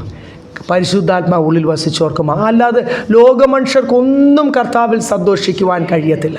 Price the Lord. അവർ വിഷമം വരുമ്പോൾ നിരാശപ്പെട്ടു പോവും, ഡിപ്രഷനിലായി പോവും. ഇവിടെ കൗൺസിലിംഗ് വരുന്ന എത്ര പേരാണ്, സ്തോത്രം, എത്ര പേരാണ് ആൻറ്റി ഡിപ്രഷൻസ് ഉപയോഗിക്കുകയും പലവിധ രീതിയിൽ പ്രശ്നങ്ങൾ ഉണ്ടാകുകയും ഞങ്ങൾ ചിലരെ ഭവനത്തിൽ ചെന്ന് കണ്ടപ്പോൾ പക്ഷേ ആത്മഹത്യ ചെയ്യാൻ പോലും ധൈര്യമില്ലെന്ന് പറഞ്ഞൊരു കുടുംബത്തെ ഞാൻ ഓർക്കുന്നു, ഈ എറണാകുളം പട്ടണത്തിൽ. ഒത്തിരി ലോകമനുഷ്യർ ഡിപ്രഷനിലായി ഇതുപോലെ നിരാശയിലാവുമ്പോൾ ഈ കഷ്ടതയുടെ മധ്യത്തിലും പാടുവാൻ, പ്രൈസ് ദി ലോർഡ്, പാടാൻ പറ്റുന്ന എന്തുകൊണ്ടാണ്? നമ്മൾ നേരത്തെ യോബിൻ്റെ കാര്യം വായിച്ചില്ലേ? കഷ്ടതയുടെ മധ്യത്തിൽ കർത്താവ് രാത്രിയിൽ എനിക്കൊരു പുതിയ പാട്ട് തരും. സ്തോത്രം. അതുകൊണ്ടാണ് കർത്താവ് എനിക്ക് ആശ്വാസം തരുന്നതുകൊണ്ടാണ്. കർത്താവ് എൻ്റെ പാരമ്പര്യ കുടുംബ ധൈര്യമൊന്നും അല്ല. അങ്ങനെ ഒരു ധൈര്യം വല്ലതും ഉണ്ടോ? ഇനി അങ്ങനെ വല്ലതും ഉണ്ടെങ്കിൽ പോലും പത്രോസ് പോലും എത്ര ധൈര്യശാലിയായിരുന്നു. വാളെടുത്ത് ചക്രവർത്തിയുടെ പടയാളിയുടെ ചെവി മുറിക്കാൻ ധൈര്യം കാണിച്ചവനല്ലേ ചക്രവർത്തി ഭരിക്കുന്ന കാലഘട്ടത്തിൽ, റോമൻ പടയാളിയുടെ. അപ്പം ധൈര്യമുള്ളവനാ. പക്ഷേങ്കിൽ താൻ പോലും കർത്താവിന് വേണ്ടി നിൽക്കേണ്ട സമയത്ത് എന്തായി തീർന്നു? ഭീരുവായിപ്പോയില്ല. എത്ര പ്രാവശ്യം ആ വെള്ളത്തിൻ്റെ മേളിൽ കിടന്ന് കരയുന്നത്. താൻ വെള്ളത്തിലാശാന, പക്ഷേ ആ വെള്ളത്തിൻ്റെ മേളിൽ കിടന്ന് കരയുന്നത്, കർത്താവേ പിടിക്കണേ, രക്ഷ, ഞാൻ മുങ്ങിപ്പോകുന്നു എന്ന് പറഞ്ഞ് കരഞ്ഞതും തള്ളിപ്പറഞ്ഞതും കൊച്ചു കുഞ്ഞിൻ്റെ മുമ്പ് കൊച്ചു പെൺകുട്ടിയുടെ മുമ്പേ എനിക്ക് ആ മനുഷ്യനെ അറിയത്തുമില്ല, കണ്ടിട്ടുമില്ല, ആരാ പുള്ളി എന്ന് വരെയും ചോദിച്ച് അങ്ങനെ തള്ളിപ്പറഞ്ഞ അനുഭവങ്ങളുണ്ടായില്ലേ? പക്ഷേ പരിശുദ്ധാത്മാവ് കഴിഞ്ഞിട്ട് ലോകം പറയുന്നത് എന്തുവാ? പത്രോസും യോഹന്നാനും ഓരോ കവലയിലും അവർ കർത്താവിനെ ഉയർത്തുമ്പോൾ അവരുടെ മേലുള്ള ജ്ഞാനം കണ്ടില്ലേ? അവരുടെ മേലുള്ള ധൈര്യം കണ്ടില്ലേ? ദൈവമക്കളെ, പരിശുദ്ധാത്മാവ് ഉള്ളിൽ വരുമ്പോൾ കൃപ പകരും. അവരെ ഓർത്ത് ഞാൻ കർത്താവിൽ സന്തോഷിക്കാൻ ഒരു വകുപ്പും തനിക്കില്ല. നേരത്തെയും ജയിലിൽ കിടന്നപ്പോൾ അടി കൊണ്ട്, വേദന കൊണ്ട് പത്രോസും യോഹന്നാനും പറയുന്ന കർത്താവിന് വേണ്ടി അടിച്ച് വേദനിച്ചിരിക്കുമ്പോഴാണ് അവർ പറയുന്നത്, അടിയാണ്, ചാട്ടവാറ് വെച്ചും കോല് വെച്ചുമുള്ള അടിയാണ്. അടിയെന്ന് പറഞ്ഞാൽ ഒരടിക്ക് തന്നെ എല്ലാം ഒടിയണം. ഭയങ്കരന്മാരും അതുപോലുള്ള ജയൻസിനെ അങ്ങനെ പ്രത്യേകം നിർത്തിയിരിക്കും അടിക്കാൻ. അവിടുത്തെ പണിഷ്മെൻ്റ് അല്ലേ, ക്രൂരമായിട്ടുള്ള കാര്യങ്ങളല്ലേ. ഈ അടിയൊക്കെ 40 അടി പല പ്രാവശ്യം കൊണ്ടിട്ടും കർത്താവിന് വേണ്ടി ഈ അടി കൊള്ളാൻ എന്നെ യോഗ്യനാക്കി തീർത്തതോർത്ത് അവരെന്ത് ചെയ്തു? ഇതൊക്കെ വെറുതെ എഴുതിയിരിക്കുമല്ല. ദേശത്ത് ഇന്നൊന്നും അത് ആരും ദൈവദാസന്മാർ പ്രസംഗിക്കുന്നില്ലല്ലോ, പഠിപ്പിക്കുന്നില്ലല്ലോ. യേശുവിനെ പിൻപറ്റുമ്പോൾ എന്തുണ്ടാവും? നിന്ദയുണ്ടാവും, കഷ്ടതയുണ്ടാവും, വേദനകളുണ്ടാവും, ക്ഷീണങ്ങളുണ്ടാവും, പലവിധ പ്രശ്നങ്ങളുണ്ടാവും. ഒത്തിരി ബോംബുകൾ സാത്താൻ പൊട്ടിക്കും. അതൊക്കെ ദൈവം എന്തു ചെയ്യും? അനുവദിക്കും. അതിൻ്റെ മധ്യത്തിലും പാടാൻ കൃപയുള്ളവർക്കേ പറ്റത്തുള്ളൂ. അതുകൊണ്ട് ഇവിടെ എല്ലാം എഴുതിയിരിക്കുക. പഴയ നിയമ പ്രവാചകന്മാരും അവരുടെ മേൽ അഭിഷേകം വന്നപ്പോൾ അവരും ഇതുപോലെ കർത്താവിൽ സന്തോഷിച്ചു. പുതിയ നിയമ ഭക്തർ, പഴയ നിയമത്തിൽ അഭിഷക്തരുടെ മേൽ മാത്രമേ പരിശുദ്ധാത്മാവുള്ളൂ. പുതിയ നിയമ ഭക്തർ എല്ലാവരും ഓരോരുത്തരെ ആണുങ്ങളെയൊക്കെ സഭയിൽ അന്ന് റോമൻ പടയാളികൾ, നീറോ, ഡൊമീഷ്യൻ ചക്രവർത്തിയുടെ കാലത്ത് കൊല്ലുക. ഈ ക്രിസ്തുവിനെ തള്ളിപ്പറയുന്നു, ഇല്ലാതെ പറഞ്ഞ കൊല്ലുക. അപ്പോഴും സഭ എന്ത് ചെയ്യുക? കർത്താവിൽ. ഹബക്കൂക്ക് ഒന്ന് പാടി സൂചിച്ചു നമുക്കൊന്ന് വായിക്കാം. ഹബക്കൂക്ക് 3-ാം അധ്യായം 18-ാമത്തെ വാക്യം. Habakkuk chapter 3 verse 18. എങ്കിലും ഞാൻ യഹോവയിൽ ആനന്ദിക്കും, എന്റെ രക്ഷയുടെ ദൈവത്തിൽ ഘോഷിച്ചുല്ലസിക്കും. മേളിലും വായിക്കുമ്പോൾ അത്തിവൃക്ഷം തളിർക്കയില്ല, മുന്തിരിവള്ളിയിൽ അനുഭവം ഉണ്ടാകുകയില്ല, ഒലിവുമരത്തിന്റെ പ്രയത്നം നിഷ്ഫലമായി. 3 കാര്യം അന്നത്തെ 3 വരുമാന മാർഗമാണ് കൃഷിയിലുള്ള. ആ ഏരിയയിലെല്ലാം മുന്തിരിയാണ്. ഇപ്പോഴും നല്ലൊരു ശതമാനവും ഇസ്രായേൽ അല്ലെങ്കിൽ ആ ഏരിയയിലൊക്കെ മുന്തിരി നടും. അതൊരു വലിയ വരുമാനമാണ്. അപ്പം അത്തിവൃക്ഷത്തിൽ മുന്തിരിയൊക്കെയാണ് ഫലം. അത്തിയിൽ ഫലമില്ല, മുന്തിരിയിൽ ഫലമില്ല, നിലങ്ങൾ ആഹാരം വിളയിക്കുകയും ആട്ടിൻകൂട്ടം തൊഴുത്തിൽ നിന്ന് നശിച്ചു. പിന്നെ ഒരു വരുമാനമാണ് ആട്ടിൻകൂട്ടം, കാറ്റൽ. അത് എബ്രഹാമിൻ്റെയും ലോത്തിൻ്റെയും കാലം തൊട്ട് നമുക്കറിയാം. അവിടും എന്തില്ല, വരുമാനമില്ല. അപ്പം എന്തെങ്കിലും വരുമാന സോഴ്സ് മുഴുവനും അടഞ്ഞാലും എങ്കിലും പരിശുദ്ധാത്മാവ് ഉള്ളവർക്ക് അത് പറയാൻ പറ്റും. ദൈവമക്കളെ, സന്തോഷിക്കാൻ ലോകത്തിൽ ഒന്നും കാണാനില്ല, എങ്കിലും എൻ്റെ ഉള്ളിൽ ദൈവ സാന്നിധ്യമുള്ളതുകൊണ്ട് ഹബക്കൂക്ക് പ്രവാചകൻ പറയുക, എങ്കിലും ഞാൻ യഹോവയിൽ പാടി ഞാൻ സ്തുതിച്ച് ആനന്ദിക്കും. ആത്മാവുള്ളവരുടെ വ്യത്യാസം. ഇവിടെ ജയിലിൽ കിടന്നുകൊണ്ട് ആ ആനന്ദമാണ് തൻ്റെ പുതിയ നിയമത്തിലേക്ക് വരുമ്പോൾ ഈ ആനന്ദത്തെപ്പറ്റി മാത്രമേ എഴുതിയിട്ടുള്ളൂ. അപ്പോസ്തലന്മാർ അടി കൊണ്ട് കഴിഞ്ഞു എന്ന് പറഞ്ഞത് ഒന്ന് വായിച്ച്. അപ്പോസ്തല പ്രവൃത്തി 5:41, ആക്ട്സ് ചാപ്റ്റർ 5:41. തിരുനാമത്തിന് വേണ്ടി അപമാനം സഹിപ്പാൻ യോഗ്യരായി എണ്ണപ്പെടുകയാൽ അവർ സന്തോഷിച്ചുകൊണ്ട് ന്യായാധിപ സംഘത്തിന്റെ മുമ്പിൽ നിന്ന് പുറപ്പെട്ടു. എന്തെങ്കിലും ഒരു തെറ്റ് ചെയ്തിട്ട് അടി കൊള്ളുവാണെങ്കിൽ അത് സഹിക്കാനൊരു രസമുണ്ട്. ഇത് കർത്താവിനെ പ്രസംഗിച്ചു, കർത്താവ് പറഞ്ഞത് അതുപോലെ അനുസരിച്ചിട്ടും എന്ത് കിട്ടി? അവരുടെ ശുശ്രൂഷയാണ്. ഒരു ദേശത്ത് വില കൊടുക്കാതെ ആരെയും നേടാൻ കഴിയത്തില്ല. ഓരോ ദൈവദാസന്മാരും എഫെസോസിൽ എഴുതിയിരിക്കുന്ന മൃഗയുദ്ധം, ഞാൻ ഇല്ലാതായി പോകുമോ എന്ന് വിചാരിച്ച് ഭയപ്പെടും. പലപ്പോഴും പൗലോസ് പറയുന്നുണ്ട്, ഞങ്ങൾ ശുശ്രൂഷിക്കുമ്പോൾ നിങ്ങൾക്കത് എന്തായി തീരും? സുഭിക്ഷമായി തീരും. ഞങ്ങൾക്കത് വല്ലാത്ത ഞെരുക്കമായി തീരും. നിങ്ങൾക്കത് വലിയ ആത്മീയ സന്തോഷവും ശരീരത്തിന് ബലവുമായി തീരും. ഞങ്ങൾക്കത് പലപ്പോഴും അക്ഷരീകമായിട്ട് ക്ഷീണമായി തീരും. പക്ഷേ ദൈവം ഏൽപ്പിച്ച ശുശ്രൂഷയാണ്. ആ ദൈവദാസന്മാരല്ല അതിനുവേണ്ടി പ്രവർത്തിക്കുന്നവർ. അങ്ങനെ പ്രവർത്തിക്കുമ്പോൾ കർത്താവ് കൃപ പകരും, ഇല്ലാതായി പോകത്തില്ല. അതിന് 100 ഇരട്ടി പ്രതിഫലവുമുണ്ട്. Praise Lord. അതുകൊണ്ട് നമ്മൾ ഒരു ദേശത്ത് കർത്താവിൻ്റെ നാമം ഉയർത്തണമെങ്കിൽ 1, 2, 3 എന്ന് പറഞ്ഞ് ഒരു പ്രോജക്റ്റും നടക്കത്തില്ല ദൈവമക്കളെ. ഒരു കാര്യവും നടക്കത്തില്ല. ശരീരത്തിലും മനസ്സിലും ഏതൊക്കെ രീതിയിൽ നിന്ന് അനുഭവിക്കുക. ഓരോ ദേശത്ത് ആ പ്രവർത്തനവും ദേശശക്തി അനുസരിച്ചാണ്.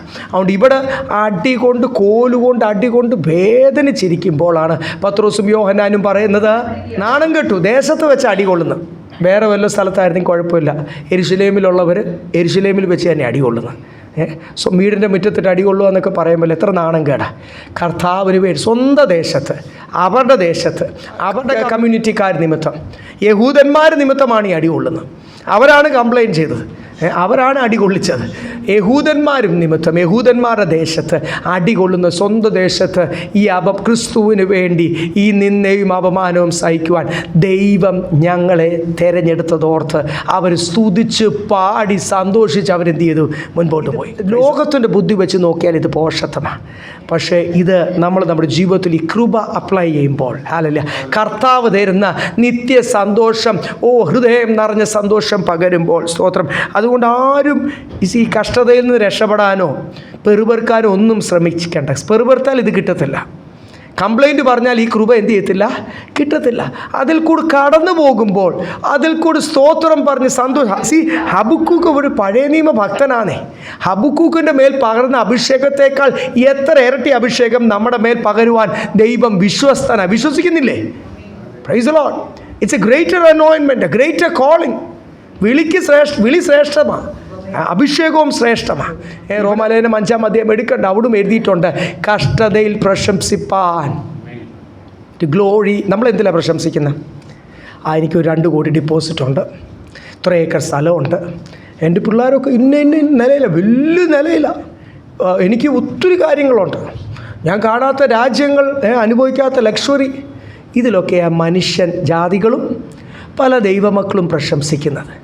എത്ര പേരെ കഷ്ടതയിൽ പ്രശംസിക്കുന്നത്? പരിശുദ്ധാത്മാവ് നിറഞ്ഞ അപ്പോസ്തലൻ പറയുക, ഈ പ്രത്യാശ കിട്ടണമെങ്കിൽ ഒരു മാർഗ്ഗമേ ഉള്ളൂ. കഷ്ടതയിൽ കൂടെ എന്ത് കിട്ടും? സഹിഷ്ണുത. സഹിഷ്ണുതയിൽ കൂടെ സിദ്ധത അല്ലെങ്കിൽ ദൈവിക സ്വഭാവം. അതിൽ കൂടെ മാത്രമേ എന്തുള്ളൂ? പ്രത്യാശ. എന്തിനെ പറ്റിയുള്ള പ്രത്യാശ? 10 വർഷം കഴിഞ്ഞ് എൻ്റെ മക്കൾ വലിയ നിലയിലാവുമെന്നും ഞാൻ അങ്ങ് ഭയങ്കര പരമസുഖത്തിൽ ലോകത്തിൽ ജീവിക്കും എന്നുള്ള പ്രത്യാശയല്ല. ലോകത്തിൻ്റെ ഫ്യൂച്ചർ പ്ലാൻസ് ഒക്കെ അങ്ങനെ. പരിശുദ്ധാത്മാവ് ഉള്ളിലുള്ള ശരിക്കും ഇടയ്ക്കിടയ്ക്ക് ചോദിക്കുന്നുണ്ട്, അപ്പോസ്തലൻ സഭയോട് ചോദിക്കുന്നത്, നിങ്ങൾ ശരിക്കും വീണ്ടും ജന്മം പ്രാപിച്ചതാണെങ്കിൽ നിങ്ങളിങ്ങനെ ആയിത്തീരും. ഇത് ഇടയ്ക്കിടയ്ക്ക് സഭയോട് ചോദിക്കുന്ന ഒരു ചോദ്യം. അപ്പോൾ ഇതിൻ്റെ ഇടയ്ക്ക് എന്തുണ്ട്? കാര്യങ്ങൾ സാധിക്കാൻ വേണ്ടിയും കടം മാറാൻ, രോഗം മാറാൻ, എന്തെങ്കിലും പ്രശ്നം നിമിത്തമൊക്കെ പെട്ടെന്ന് ഇമോഷണലായിട്ട് രക്ഷിക്കപ്പെട്ട് സ്നാനപ്പെട്ടവരൊക്കെ ഇതിൻ്റെ ഇടയ്ക്കുണ്ട്. അവർ കുറച്ച് കഴിഞ്ഞിട്ട് ആ ഇമോഷനൊക്കെ പോകുമ്പോൾ, അല്ലെങ്കിൽ പ്രാർത്ഥിച്ചതൊക്കെ കിട്ടുമ്പോൾ അവരുടെ കൃപയും സന്തോഷമൊക്കെ പോകും. ശരിക്കും പരിശുദ്ധാത്മാവ് ഉള്ളിൽ വന്ന് ദൈവാത്മാവിൻ്റെ പ്രേരണയിൽ കൂടെ ദൈവസന്ധിയിൽ സമ്പൂർണ്ണമായിട്ട് സമർപ്പിച്ചവരും ഉണ്ട് ദൈവമക്കളെ ഇതിൻ്റെ മധ്യത്തിൽ. ശരിക്കും രക്ഷിക്കപ്പെട്ടവർ, അവരെ പറ്റിയാണ് ഇടയ്ക്കിടയ്ക്ക് അപ്പോസ്തലൻ, നിങ്ങൾ ശരിക്കും വീണ്ടും ജനം പ്രാപിച്ചതാണെങ്കിൽ, ക്രിസ്തു നിങ്ങളുടെ ഉള്ളിൽ ശരിക്കും വീണ്ടും ജനിച്ചെങ്കിൽ നിങ്ങൾ ഉയരത്തിലേത് അന്വേഷിപ്പീൻ. അല്ലെ, ഓരോ പ്രാവശ്യവും ഓരോ വചനഭാവം ഓർപ്പിക്കുമ്പോൾ ഇടയ്ക്കിടയ്ക്ക് അങ്ങനെ ഓർപ്പിക്കുന്നുണ്ട്. ഒരു വാക്യം കൂടി കൊരിന്ത്യർ ലേഖനത്തിൽ ഞാൻ ഒന്ന് വായിക്കാം. 2 Corinthians chapter 12 verse 10. 2 Corinthians 12:10. അതുകൊണ്ട് ഞാൻ ക്രിസ്തുവിന് വേണ്ടി ബലഹീനത, കയ്യേറ്റം, ബുദ്ധിമുട്ട്, ഉപദ്രവം, ഞെരുക്കം എന്നിവ സഹിപ്പാൻ ഇഷ്ടപ്പെടുന്നു. ബലഹീനനായിരിക്കുമ്പോൾ തന്നെ ഞാൻ ശക്തനാകും. ഞാൻ ഇഷ്ടപ്പെടുന്നു. ഈ കഷ്ടതയൊക്കെ വരുമ്പോൾ ഞാൻ ഇഷ്ടപ്പെടുന്നു. ഇംഗ്ലീഷ് എഴുതിയിരിക്കുന്ന I take pleasure in tribulations and sufferings എന്ന് എഴുതിയിരിക്കുന്നത്. ഞാൻ കഷ്ടതയിൽ ഇഷ്ടപ്പെടുന്നു. കാരണം എന്നാ, ഈ കഷ്ടതയിൽ കൂടി കടന്നു പോകുമ്പോൾ മാത്രമേ അബൻഡൻസ് ഓഫ് ഗ്രേസ്, കൃപയുടെ സമൃദ്ധി, അല്പം കൃപയല്ല, എനിക്ക് ആവശ്യത്തിലും അധികമുള്ള കൃപ. നമ്മൾ പല കാര്യങ്ങൾ തിരിഞ്ഞ് ചിന്തിക്കുമ്പോൾ, അയ്യോ ആ ഒരു സമയത്ത് ഞാൻ എങ്ങനെ അത്രയും നിന്നേക്കൂടി കടന്നുപോയി, എങ്ങനെ ആ കഷ്ടതയിൽ കൂടി കടന്നുപോയെന്ന് തിരിച്ച് ചിന്തിക്കുമാർ ആവശ്യമുള്ള സമയത്ത് നമ്മളൊന്നും അറിയത്തില്ല. നമ്മൾ ഇമോഷണലി ഇംബാലൻസ് ഉണ്ടാകാതെ, അല്ലെങ്കിൽ നമ്മുടെ മെൻ്റൽ ബാലൻസ് ഒക്കെ പോകാതെ, നമ്മൾ തളർന്നു പോകാതെ അതിൽ കൂടി കടന്നു പോകാൻ ദൈവം തന്ന ആ കൃപയുടെ സമൃദ്ധി. Praise lord. അതുകൊണ്ടാണ് അത് സാധാരണ സമയത്ത് കിട്ടത്തില്ല. ജീവിതത്തിലെല്ലാം സന്തോഷമായിട്ടിരിക്കും, അക്കൗണ്ട് നിറച്ചുണ്ട് കാശ്, ഒരു ശരീരത്തിന് ക്ഷീണവും ഇല്ല, മനസ്സിന്, കുഞ്ഞുങ്ങൾ, കുടുംബം ഒന്നും ഒരു പ്രശ്നമില്ലെങ്കിൽ ഈ കൃപ രുചിച്ചറിയുവാൻ കഴിയത്തില്ല. ബലഹീനതയില്ല കർത്താവ് കൃപ പകരുന്നത് കൊണ്ട് ഇവിടെ എഴുതിയിരിക്കുന്ന ഇതുപോലെ ക്ഷീണമുള്ള സമയം, കഷ്ടതയുള്ള സമയം എൻ്റെ ജീവിതത്തിൽ വരുമ്പോൾ ഞാൻ സന്തോഷിക്കുന്നു. കാര്യം കർത്താവ് എന്നെ ഏറ്റവും ചേർന്നിരിക്കുന്ന സമയമാണ്. കർത്താവ് എന്നോട് വ്യക്തിപരമായി സംസാരിക്കുന്ന സമയമാണ്. അല്ലാത്തപ്പോൾ ഇതുപോലെ ദൈവശബ്ദം കേൾക്കുവാൻ കഴിയത്തില്ല. ദൈവത്തിൽ നിന്ന് നേരിട്ട് നല്ല ആഴമുള്ള വെളിപ്പാടുകൾ കേൾക്കുന്ന സമയമാണ്. Praise lord. അപ്പോഴാണ് ഈ ഡീപ്പ് മിസ്റ്ററീസ് അല്ലെങ്കിൽ നല്ല ആഴമുള്ള വെളിപ്പാടുകളൊക്കെ നമുക്ക് കിട്ടുന്നത്. അതാണ് നമ്മുടെ ജീവിതത്തെ, നമ്മുടെ കാഴ്ചപ്പാടിനെ മാറ്റുന്നത്. അല്ലെ ആരെങ്കിലും പറഞ്ഞു, പാസ്റ്റർ പറഞ്ഞു അതുകൊണ്ട് ഞാനും ഇങ്ങനെ ചെയ്യുന്നു, അങ്ങനെ ആയിപ്പോവും. സ്തോത്രം. നമ്മുടെ ജീവിതത്തിലെ കാഴ്ചപ്പാട് മാറ്റുന്നത് എപ്പോഴാണെന്നറിയാം, ഇതുപോലെ ദൈവം വ്യക്തിപരമായി നമ്മളോട്. പിന്നെ ആര് പറഞ്ഞാൽ എന്നെ വിശ്വാസി കൊണ്ടുവന്ന ദൈവദാസൻ മാറിപ്പോയാൽ, എന്നെ സുശേഷ വേലയ്ക്ക് ഇറക്കിയ ദൈവദാസൻ, തലയിൽ കൈവച്ച് ഓടുകയും ചെയ്ത ദൈവദാസൻ മാറിപ്പോയാലും നമ്മൾ മാറിപ്പോകത്തില്ല. കാരണം ദൈവത്തിൽ നിന്ന് അവരൊക്കെ മുഖാന്തരമായിരുന്നു. എന്നെ ട്രെയിൻ ചെയ്യുവാനും അല്ല നമ്മളെ ഓരോരുത്തരെയും വിശ്വാസത്തിൽ കൊണ്ടുപോകാനും ദൈവം ഒത്തിരി ദൈവദാസന്മാരെ ഉപയോഗിച്ചിട്ടുണ്ട്. അവരൊക്കെ മുഖാന്തരമായി നിൽക്കുമ്പോൾ നേരിട്ട് ദൈവശബ്ദം കേൾക്കുന്ന സമയങ്ങളാണ് നമ്മുടെ കഷ്ടതയിൽ കൂടെ, ദൈവം അനുവദിച്ച തീച്ചൂളയിൽ കൂടെ കടന്നു പോകുന്ന സമയം. അവിടെ ഒന്നും വെപ്രാളം പിടിക്കേണ്ട ആവശ്യമില്ല. ഞാൻ ബലഹീനനായിരിക്കുമ്പോൾ ഞാൻ ശക്തനാണ്. ഈ ബലഹീനത ഇല്ലെങ്കിൽ എനിക്ക് ഇത്രയും ദൈവശക്തി ലഭിക്കാൻ കഴിയത്തില്ല. അപ്പോൾ ഏതാ നിങ്ങൾ ഇഷ്ടപ്പെടുന്നത്? ആരും ചോദിച്ചു വാങ്ങിച്ച് കഷ്ടത വാങ്ങിക്കത്തില്ലെന്ന് എനിക്കറിയാം. എങ്കിലും ദൈവം അനുവദിച്ച കഷ്ടതയിൽ കൂടി കടന്നു പോകുമ്പോൾ ഐ ഗ്ലോറി ഇൻ ട്രിബുലേഷൻസ് എഴുതിയേക്കും. ഞാൻ കഷ്ടതയിൽ പ്രശംസിക്കുന്നു. ഇവിടെ എഴുതിയിരിക്കുന്നത് എന്തുവാ? ഞാൻ കഷ്ടതയിൽ സന്തോഷിക്കുന്നു. തനിക്ക് വേറൊരു നടത്തിപ്പും നമുക്ക് വേറൊരു നടത്തിപ്പും ആണോ? അല്ല. പൗലോസ് അപ്പോസ്തലൻ എത്ര ശ്രേഷ്ഠ അപ്പോസ്തലനാണ് നടത്തിയതുപോലെ തന്നെ നമ്മളെ നടത്തുന്നത് കർത്താവ് ഒരുപോലാണ്. നമ്മളെ കാര്യം എല്ലാവരും ചെന്നെത്തേണ്ട സ്ഥലം ഒന്നാകയാൽ നമ്മൾ പേടിക്കേണ്ട ഒരു കാര്യമാണ്. നിങ്ങളുടെ ജീവിതത്തിൽ ഈ നല്ല പ്രവൃത്തി ആരംഭിച്ച കർത്താവ് യേശു ക്രിസ്തുവിൻ്റെ നാൾ വരെ പല ബൈബിൾ റെഫറൻസസിൽ കൊരിന്ത്യർ ലേഖനത്തിലും ഇവിടുമൊക്കെ till the day of Christ, ആ നാൾ വരെ കർത്തൃ ദിവസം എന്നൊക്കെ എഴുതിയിട്ടുണ്ട്. അതിൻ്റെയൊക്കെ മൂലഭാഷയിൽ കുര്യാക്കോസ് എന്നാണ് എഴുതിയിരിക്കുന്നത്. നമുക്കറിയാവുന്ന ഒരു പേരാ അല്ലേ, ഒരു സിറിയൻ പേരാ കുര്യൻ. അതിൻ്റെ ഷോർട്ടാണ്. കുര്യാക്കോസ് എന്ന് പറഞ്ഞാൽ വേറൊന്നുമല്ല, അതിൻ്റെ അർത്ഥം കർത്തൃ ദിവസം. ഇതാണ് ഈ കർത്തൃ ദിവസം, ദൈവത്തിൻ്റെ നാൾ, the day of the Lord, the day of God എന്ന് എഴുതിയിരിക്കുന്ന ആ ട്രാൻസ്ലേഷൻ അവിടെ എല്ലാം മൂലഭാഷയിൽ, അരാമ്യ ഭാഷയിൽ അല്ലെ ഗ്രീക്കിലും അരാമ്യ ഭാഷയിൽ എഴുതിയിരിക്കുന്നതാണ് കുര്യാക്കോസ്. അതിൻ്റെ ഷോർട്ടാണ് ഞാൻ പറഞ്ഞല്ലോ, കുര്യൻ. അതുകൊണ്ട് കർത്തൃനാൾ പേടിക്കേണ്ട ഒരു വിഷയമാണ്. കാരണം അത് കഴിഞ്ഞിട്ട് ഒരു റീവൈൻഡ് ഇല്ല, അത് കഴിഞ്ഞിട്ട് ഒരു സെക്കൻഡ് ചാൻസ് ഇല്ല. അതും നമുക്കല്ല, സുവിശേഷം കേട്ടിട്ടില്ലാത്തവർക്ക് കാണും ചാൻസ്. യഹൂദന്മാർക്ക് ദൈവം കുത്തിയെങ്കിലേക്ക് നോക്കുവാൻ 7 വർഷത്തെ മഹാപീഡന കാലത്ത് ഒരു ചാൻസ്. വെളിപ്പാട് പുസ്തകമൊക്കെ പഠിച്ചപ്പോൾ നമ്മളെല്ലാം ഈ സമയത്തിന് ബില്ലടയ്ക്കുന്നവർ എത്ര പേരുണ്ടെന്ന് എനിക്കറിയത്തില്ല. സമയത്തിന് ഫീസ് അടയ്ക്കുക. എല്ലാവർക്കും ആ ഫസ്റ്റ് ബെല്ലിനും കയറത്തില്ല. ആ ലാസ്റ്റ് KCB ഒക്കെ ഞാൻ എത്ര പേരോട് കഴിഞ്ഞിടയ്ക്കൊക്കെ ചോദിച്ചിട്ടുണ്ട്. സമയത്തിന് ഗ്യാസും ബുക്ക് ചെയ്യത്തില്ല. ആ 1-ാം കുറ്റിയും തീർന്ന് 2-ാം കുറ്റിയും തീർന്ന് എല്ലാം തീർന്ന് കഴിയുമ്പോൾ വേണേൽ 2 ദിവസം 4 ദിവസം പലരും ഇവിടെ ഇരുന്ന് ചിരിക്കുന്നുണ്ട്. പ്രവചനം പോലും പാസ്റ്ററോടൊന്ന് പറയുവാണെന്ന്. സ്തോത്രം. അത് ഒരു മല്ലു സ്വഭാവമാണ്, മലയാളി സ്വഭാവമാണ്. സമയത്തിനൊന്നും ചെയ്യത്തില്ല. 1-ാം ചാൻസിന് പോകാൻ പറ്റിയില്ലെങ്കിലും 2-ാം ചാൻസ് ഉണ്ടല്ലോ എന്ന് ആരെങ്കിലും ചിന്തിക്കുന്നുണ്ടെങ്കിൽ നോ. വളരെ വ്യക്തമായിട്ടാണ് വെളിപ്പാട് പുസ്തകത്തിൽ എഴുതിയിരിക്കുന്നത്. 1-ാം പുനർദാനത്തിൽ എടുക്കപ്പെടുന്നവർ ഭാഗ്യവാന്മാർ. അവരുടെ മേൽ 2-ാം മരണത്തിന് അല്ലെങ്കിൽ നരകത്തിന് അവകാശമില്ല. അല്ലെങ്കിൽ എന്തുണ്ട്? പിന്നെ ഒട്ടും സുവിശേഷം കേൾക്കാത്ത ജാതികൾ അല്ലെങ്കിൽ പലരെ ദൈവം വിടുവിക്കുന്നതായിട്ട് ഒരു ഭാഗത്ത് നമുക്ക് കാണാം വെളിപ്പാട് ദിവസം. അതിൽ ഞാനും ഉണ്ടെന്ന് ചിന്തിക്കേണ്ട. നിങ്ങൾക്കുള്ള സമയമാണ് ഈ കൃപായുഗം. ഇത്രയും വർഷം 2000 ചില്ലുവാനും വർഷത്തിൻ്റെ അകത്ത് രക്ഷിക്കപ്പെടാൻ പറ്റാത്തവരാണോ ഈ 7 വർഷത്തിൻ്റെ അകത്ത് രക്ഷിക്കപ്പെടാം? അതും 2-ാമത്തെ 3.5 ഉള്ളൂ കഷ്ടത. ആ 2-ാമത്തെ second part of the tribulation period അവിടെ രക്ഷിക്കപ്പെടാൻ പോകുന്നത്. ഇവിടെ പരിശുദ്ധാത്മാവ് നമ്മുടെ ഉള്ളിൽ എൻകറേജ് ചെയ്യുവാനും ഇടപെടുവാനും ഉള്ളപ്പോൾ രക്ഷിക്കപ്പെടാത്തവരാണോ? പരിശുദ്ധാത്മാവും പോയി സഭയും പോയി ഇവിടെ കംപ്ലീറ്റ്ലി എതിർ ക്രിസ്തുവിടെ ആത്മാവ് ഭരിക്കുന്ന സമയത്ത് പരിശുദ്ധാത്മാവ് ഭൂമിയിലില്ല. പിന്നെ ആരാ നമ്മളെ എൻകറേജ് ചെയ്യാൻ പോകുന്ന കർത്താവിന് വേണ്ടി ജീവിക്കുക? ഇതൊന്നും നടക്കത്തില്ല. ഇഞ്ചായിട്ട് അരിയും. 666 കുത്തിയില്ല എന്ത് ചെയ്യും? ഇങ്ങനെ അരിയും. ഞാൻ പലപ്പോഴും ലൂലുവിൽ പോകുമ്പോൾ നമ്മൾ ഈ സഭയ്ക്ക് വേണ്ടി ഇത്രയും പേർക്ക് കൊടുക്കണ്ടേ, അതുകൊണ്ട് അവിടെ ആകുമ്പോൾ ആ മീൻ കട്ടിങ് മെഷീനുണ്ട്. നല്ല തിൻ സ്ലൈസസ് കിട്ടും. നമ്മൾ കൈകൊണ്ട് മുറിച്ചാൽ കുറച്ചുകൂടെ കനമുള്ള സ്ലൈസസാണ്. ഞാനിങ്ങനെ പലപ്പോഴും നോക്കിയിട്ടുണ്ട്. ഇങ്ങനെ ഇഞ്ചില്ല, ഒരു അര ഇഞ്ച് വെച്ചിട്ട് ഇങ്ങനെ അരിയുന്ന കാണാം. കത്തി വെച്ച് മുറിച്ച് അതൊരു മെഷീൻ അവിടെ വെച്ചിട്ടുണ്ട്. ഗ്ലാസ് ഇട്ടിട്ടുള്ളതുകൊണ്ട് നമുക്ക് ആ ക്ലീനിങ് നമുക്ക് കാണാം. ഇഞ്ചായിട്ട് എന്ത് ചെയ്യും? എതിർ ക്രിസ്തു ആ മെഷീനൊക്കെ ആയിരിക്കും ആ സമയത്ത് ഉപയോഗിക്കുന്നത്. നമ്മളെ അരി ഏതൊക്കെ ടോർച്ചർ മാർഗമുണ്ടോ അതൊക്കെ ചെയ്യും. അരിന്ന് വേണ്ട, മെഷീൻ ഓൺ ചെയ്യുമ്പോഴേ ആൾക്കാർ പറയും 666 എത്ര 6 വേണമെങ്കിലും കുത്തിക്കോ, എന്നെ വെറുതെ വിട്ടേക്കാൻ പറയും. പറഞ്ഞു പോകുന്നേ.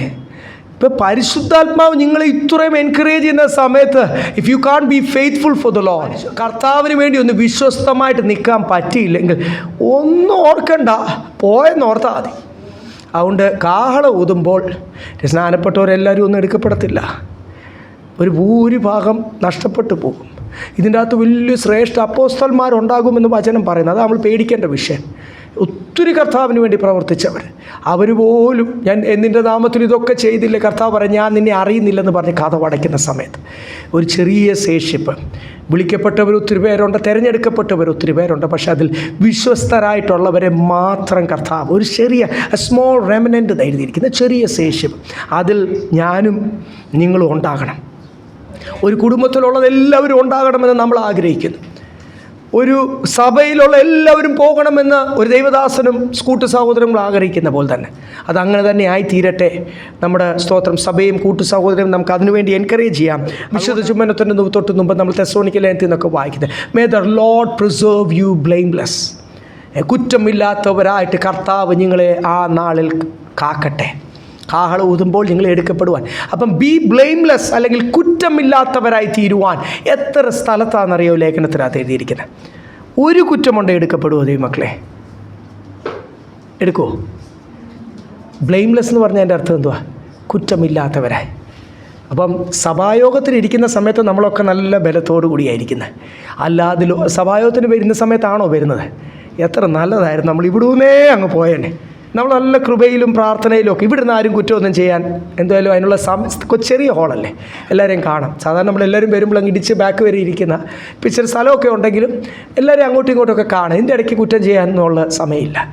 ഒരു ചിന്ത മാറിപ്പോയാൽ പോലും പാസ്റ്റർ പൊക്കും, അല്ലെ ആൾക്കാർ അടുത്തിരിക്കുന്നവർക്ക് കൊണ്ട് മുറങ്ങിപ്പോകാൻ പോലും ആരെയും സമ്മതിക്കുന്നില്ല. അപ്പം ഇവിടെ സഭായോഗത്തിലായിരുന്നു എത്ര നല്ലതായിരുന്നു. പക്ഷേ കർത്താവ് പറയുന്നു കള്ളൻ അർദ്ധരാത്രി വരുന്ന പോലെ, ഇടിമിന്നൽ വരുന്ന പോലെ, നിങ്ങൾ ഒട്ടും പ്രതീക്ഷിക്കാതെ വരുന്ന സമയത്ത്, ലോകവുമായിട്ടൊക്കെ നമ്മൾ ഇടപെട്ടിരിക്കുന്ന സമയത്ത്, ആ സമയത്തും കുറ്റമില്ലാത്തവർ, ആദ്യം ആത്മാവിൽ ആരാധിച്ച് സന്തോഷിക്കുന്നവർ, പിന്നെ ആത്മാവിലൊന്നും ആരാധിക്കാൻ തോന്നത്തില്ല, മറ്റുള്ളവർ ആരാധിച്ചാൽ ഇങ്ങനെ നോക്കിക്കൊണ്ടിരിക്കുന്നതാണ്.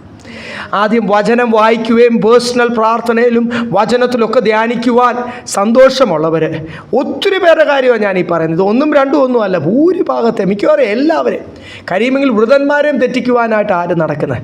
അപ്പോൾ രക്ഷയുടെ അനുഭവം എന്ന് പറഞ്ഞാൽ ഈ മരുഭൂമി യാത്രയിൽ തുടങ്ങുമ്പോൾ വലിയ എരിവും തീഷ്ണതയൊക്കെയാണ്. മിരിയാമും തപ്പും ഒക്കെ എടുത്ത് നൃത്തമൊക്കെ ചെയ്ത് പാടി. പക്ഷേ കാനാൻ എത്തിയത് എത്ര പേരാ ദൈവമക്കളെ? അപ്പോൾ ഈ തുടങ്ങിയവരാരും എന്ത് ചെയ്തില്ല? യോശുവയും കാലേബും അല്ലാതെ കുടുംബം അല്ലാതെ അങ്ങ് എത്തിയില്ല. അതൊരു ചെറിയ ഷോക്കിംഗ് കാര്യമാണ്. നടത്തിയ മോശ പോലും, ഞാൻ ചിലപ്പോൾ ഭയത്തോടുകൂടി ഓർക്കുന്ന കാര്യമാണ്, നടത്തിയ മോശ പോലും എന്ത് ചെയ്തില്ല? ഈ ദൂരെ ഒന്ന് കണ്ടോ, പ്രവേശിക്കത്തില്ല. പേടിക്കേണ്ട വിഷയം അതേ മക്കളെ. സ്വർഗരാജ്യം അവകാശം ആക്കുക എന്നുള്ളത് ഇച്ചിരി പേടിക്കൊന്നും വേണ്ട, സീരിയസ് ആയി ചിന്തിക്കേണ്ട വിഷയം. ക്രിസ്തുവിനോടുള്ള ഏകാഗ്രതയും നിർമ്മലതയും വിട്ടു പോകല്ലേ. നമ്മൾ പഠിക്കുന്ന ലേഖനങ്ങളെല്ലാം അതിന് കാരണമായി തീട്ടി വചനത്താൽ ദൈവം ഞങ്ങളെ അനുഗ്രഹിക്കട്ടെ. കുഞ്ഞുങ്ങൾക്ക്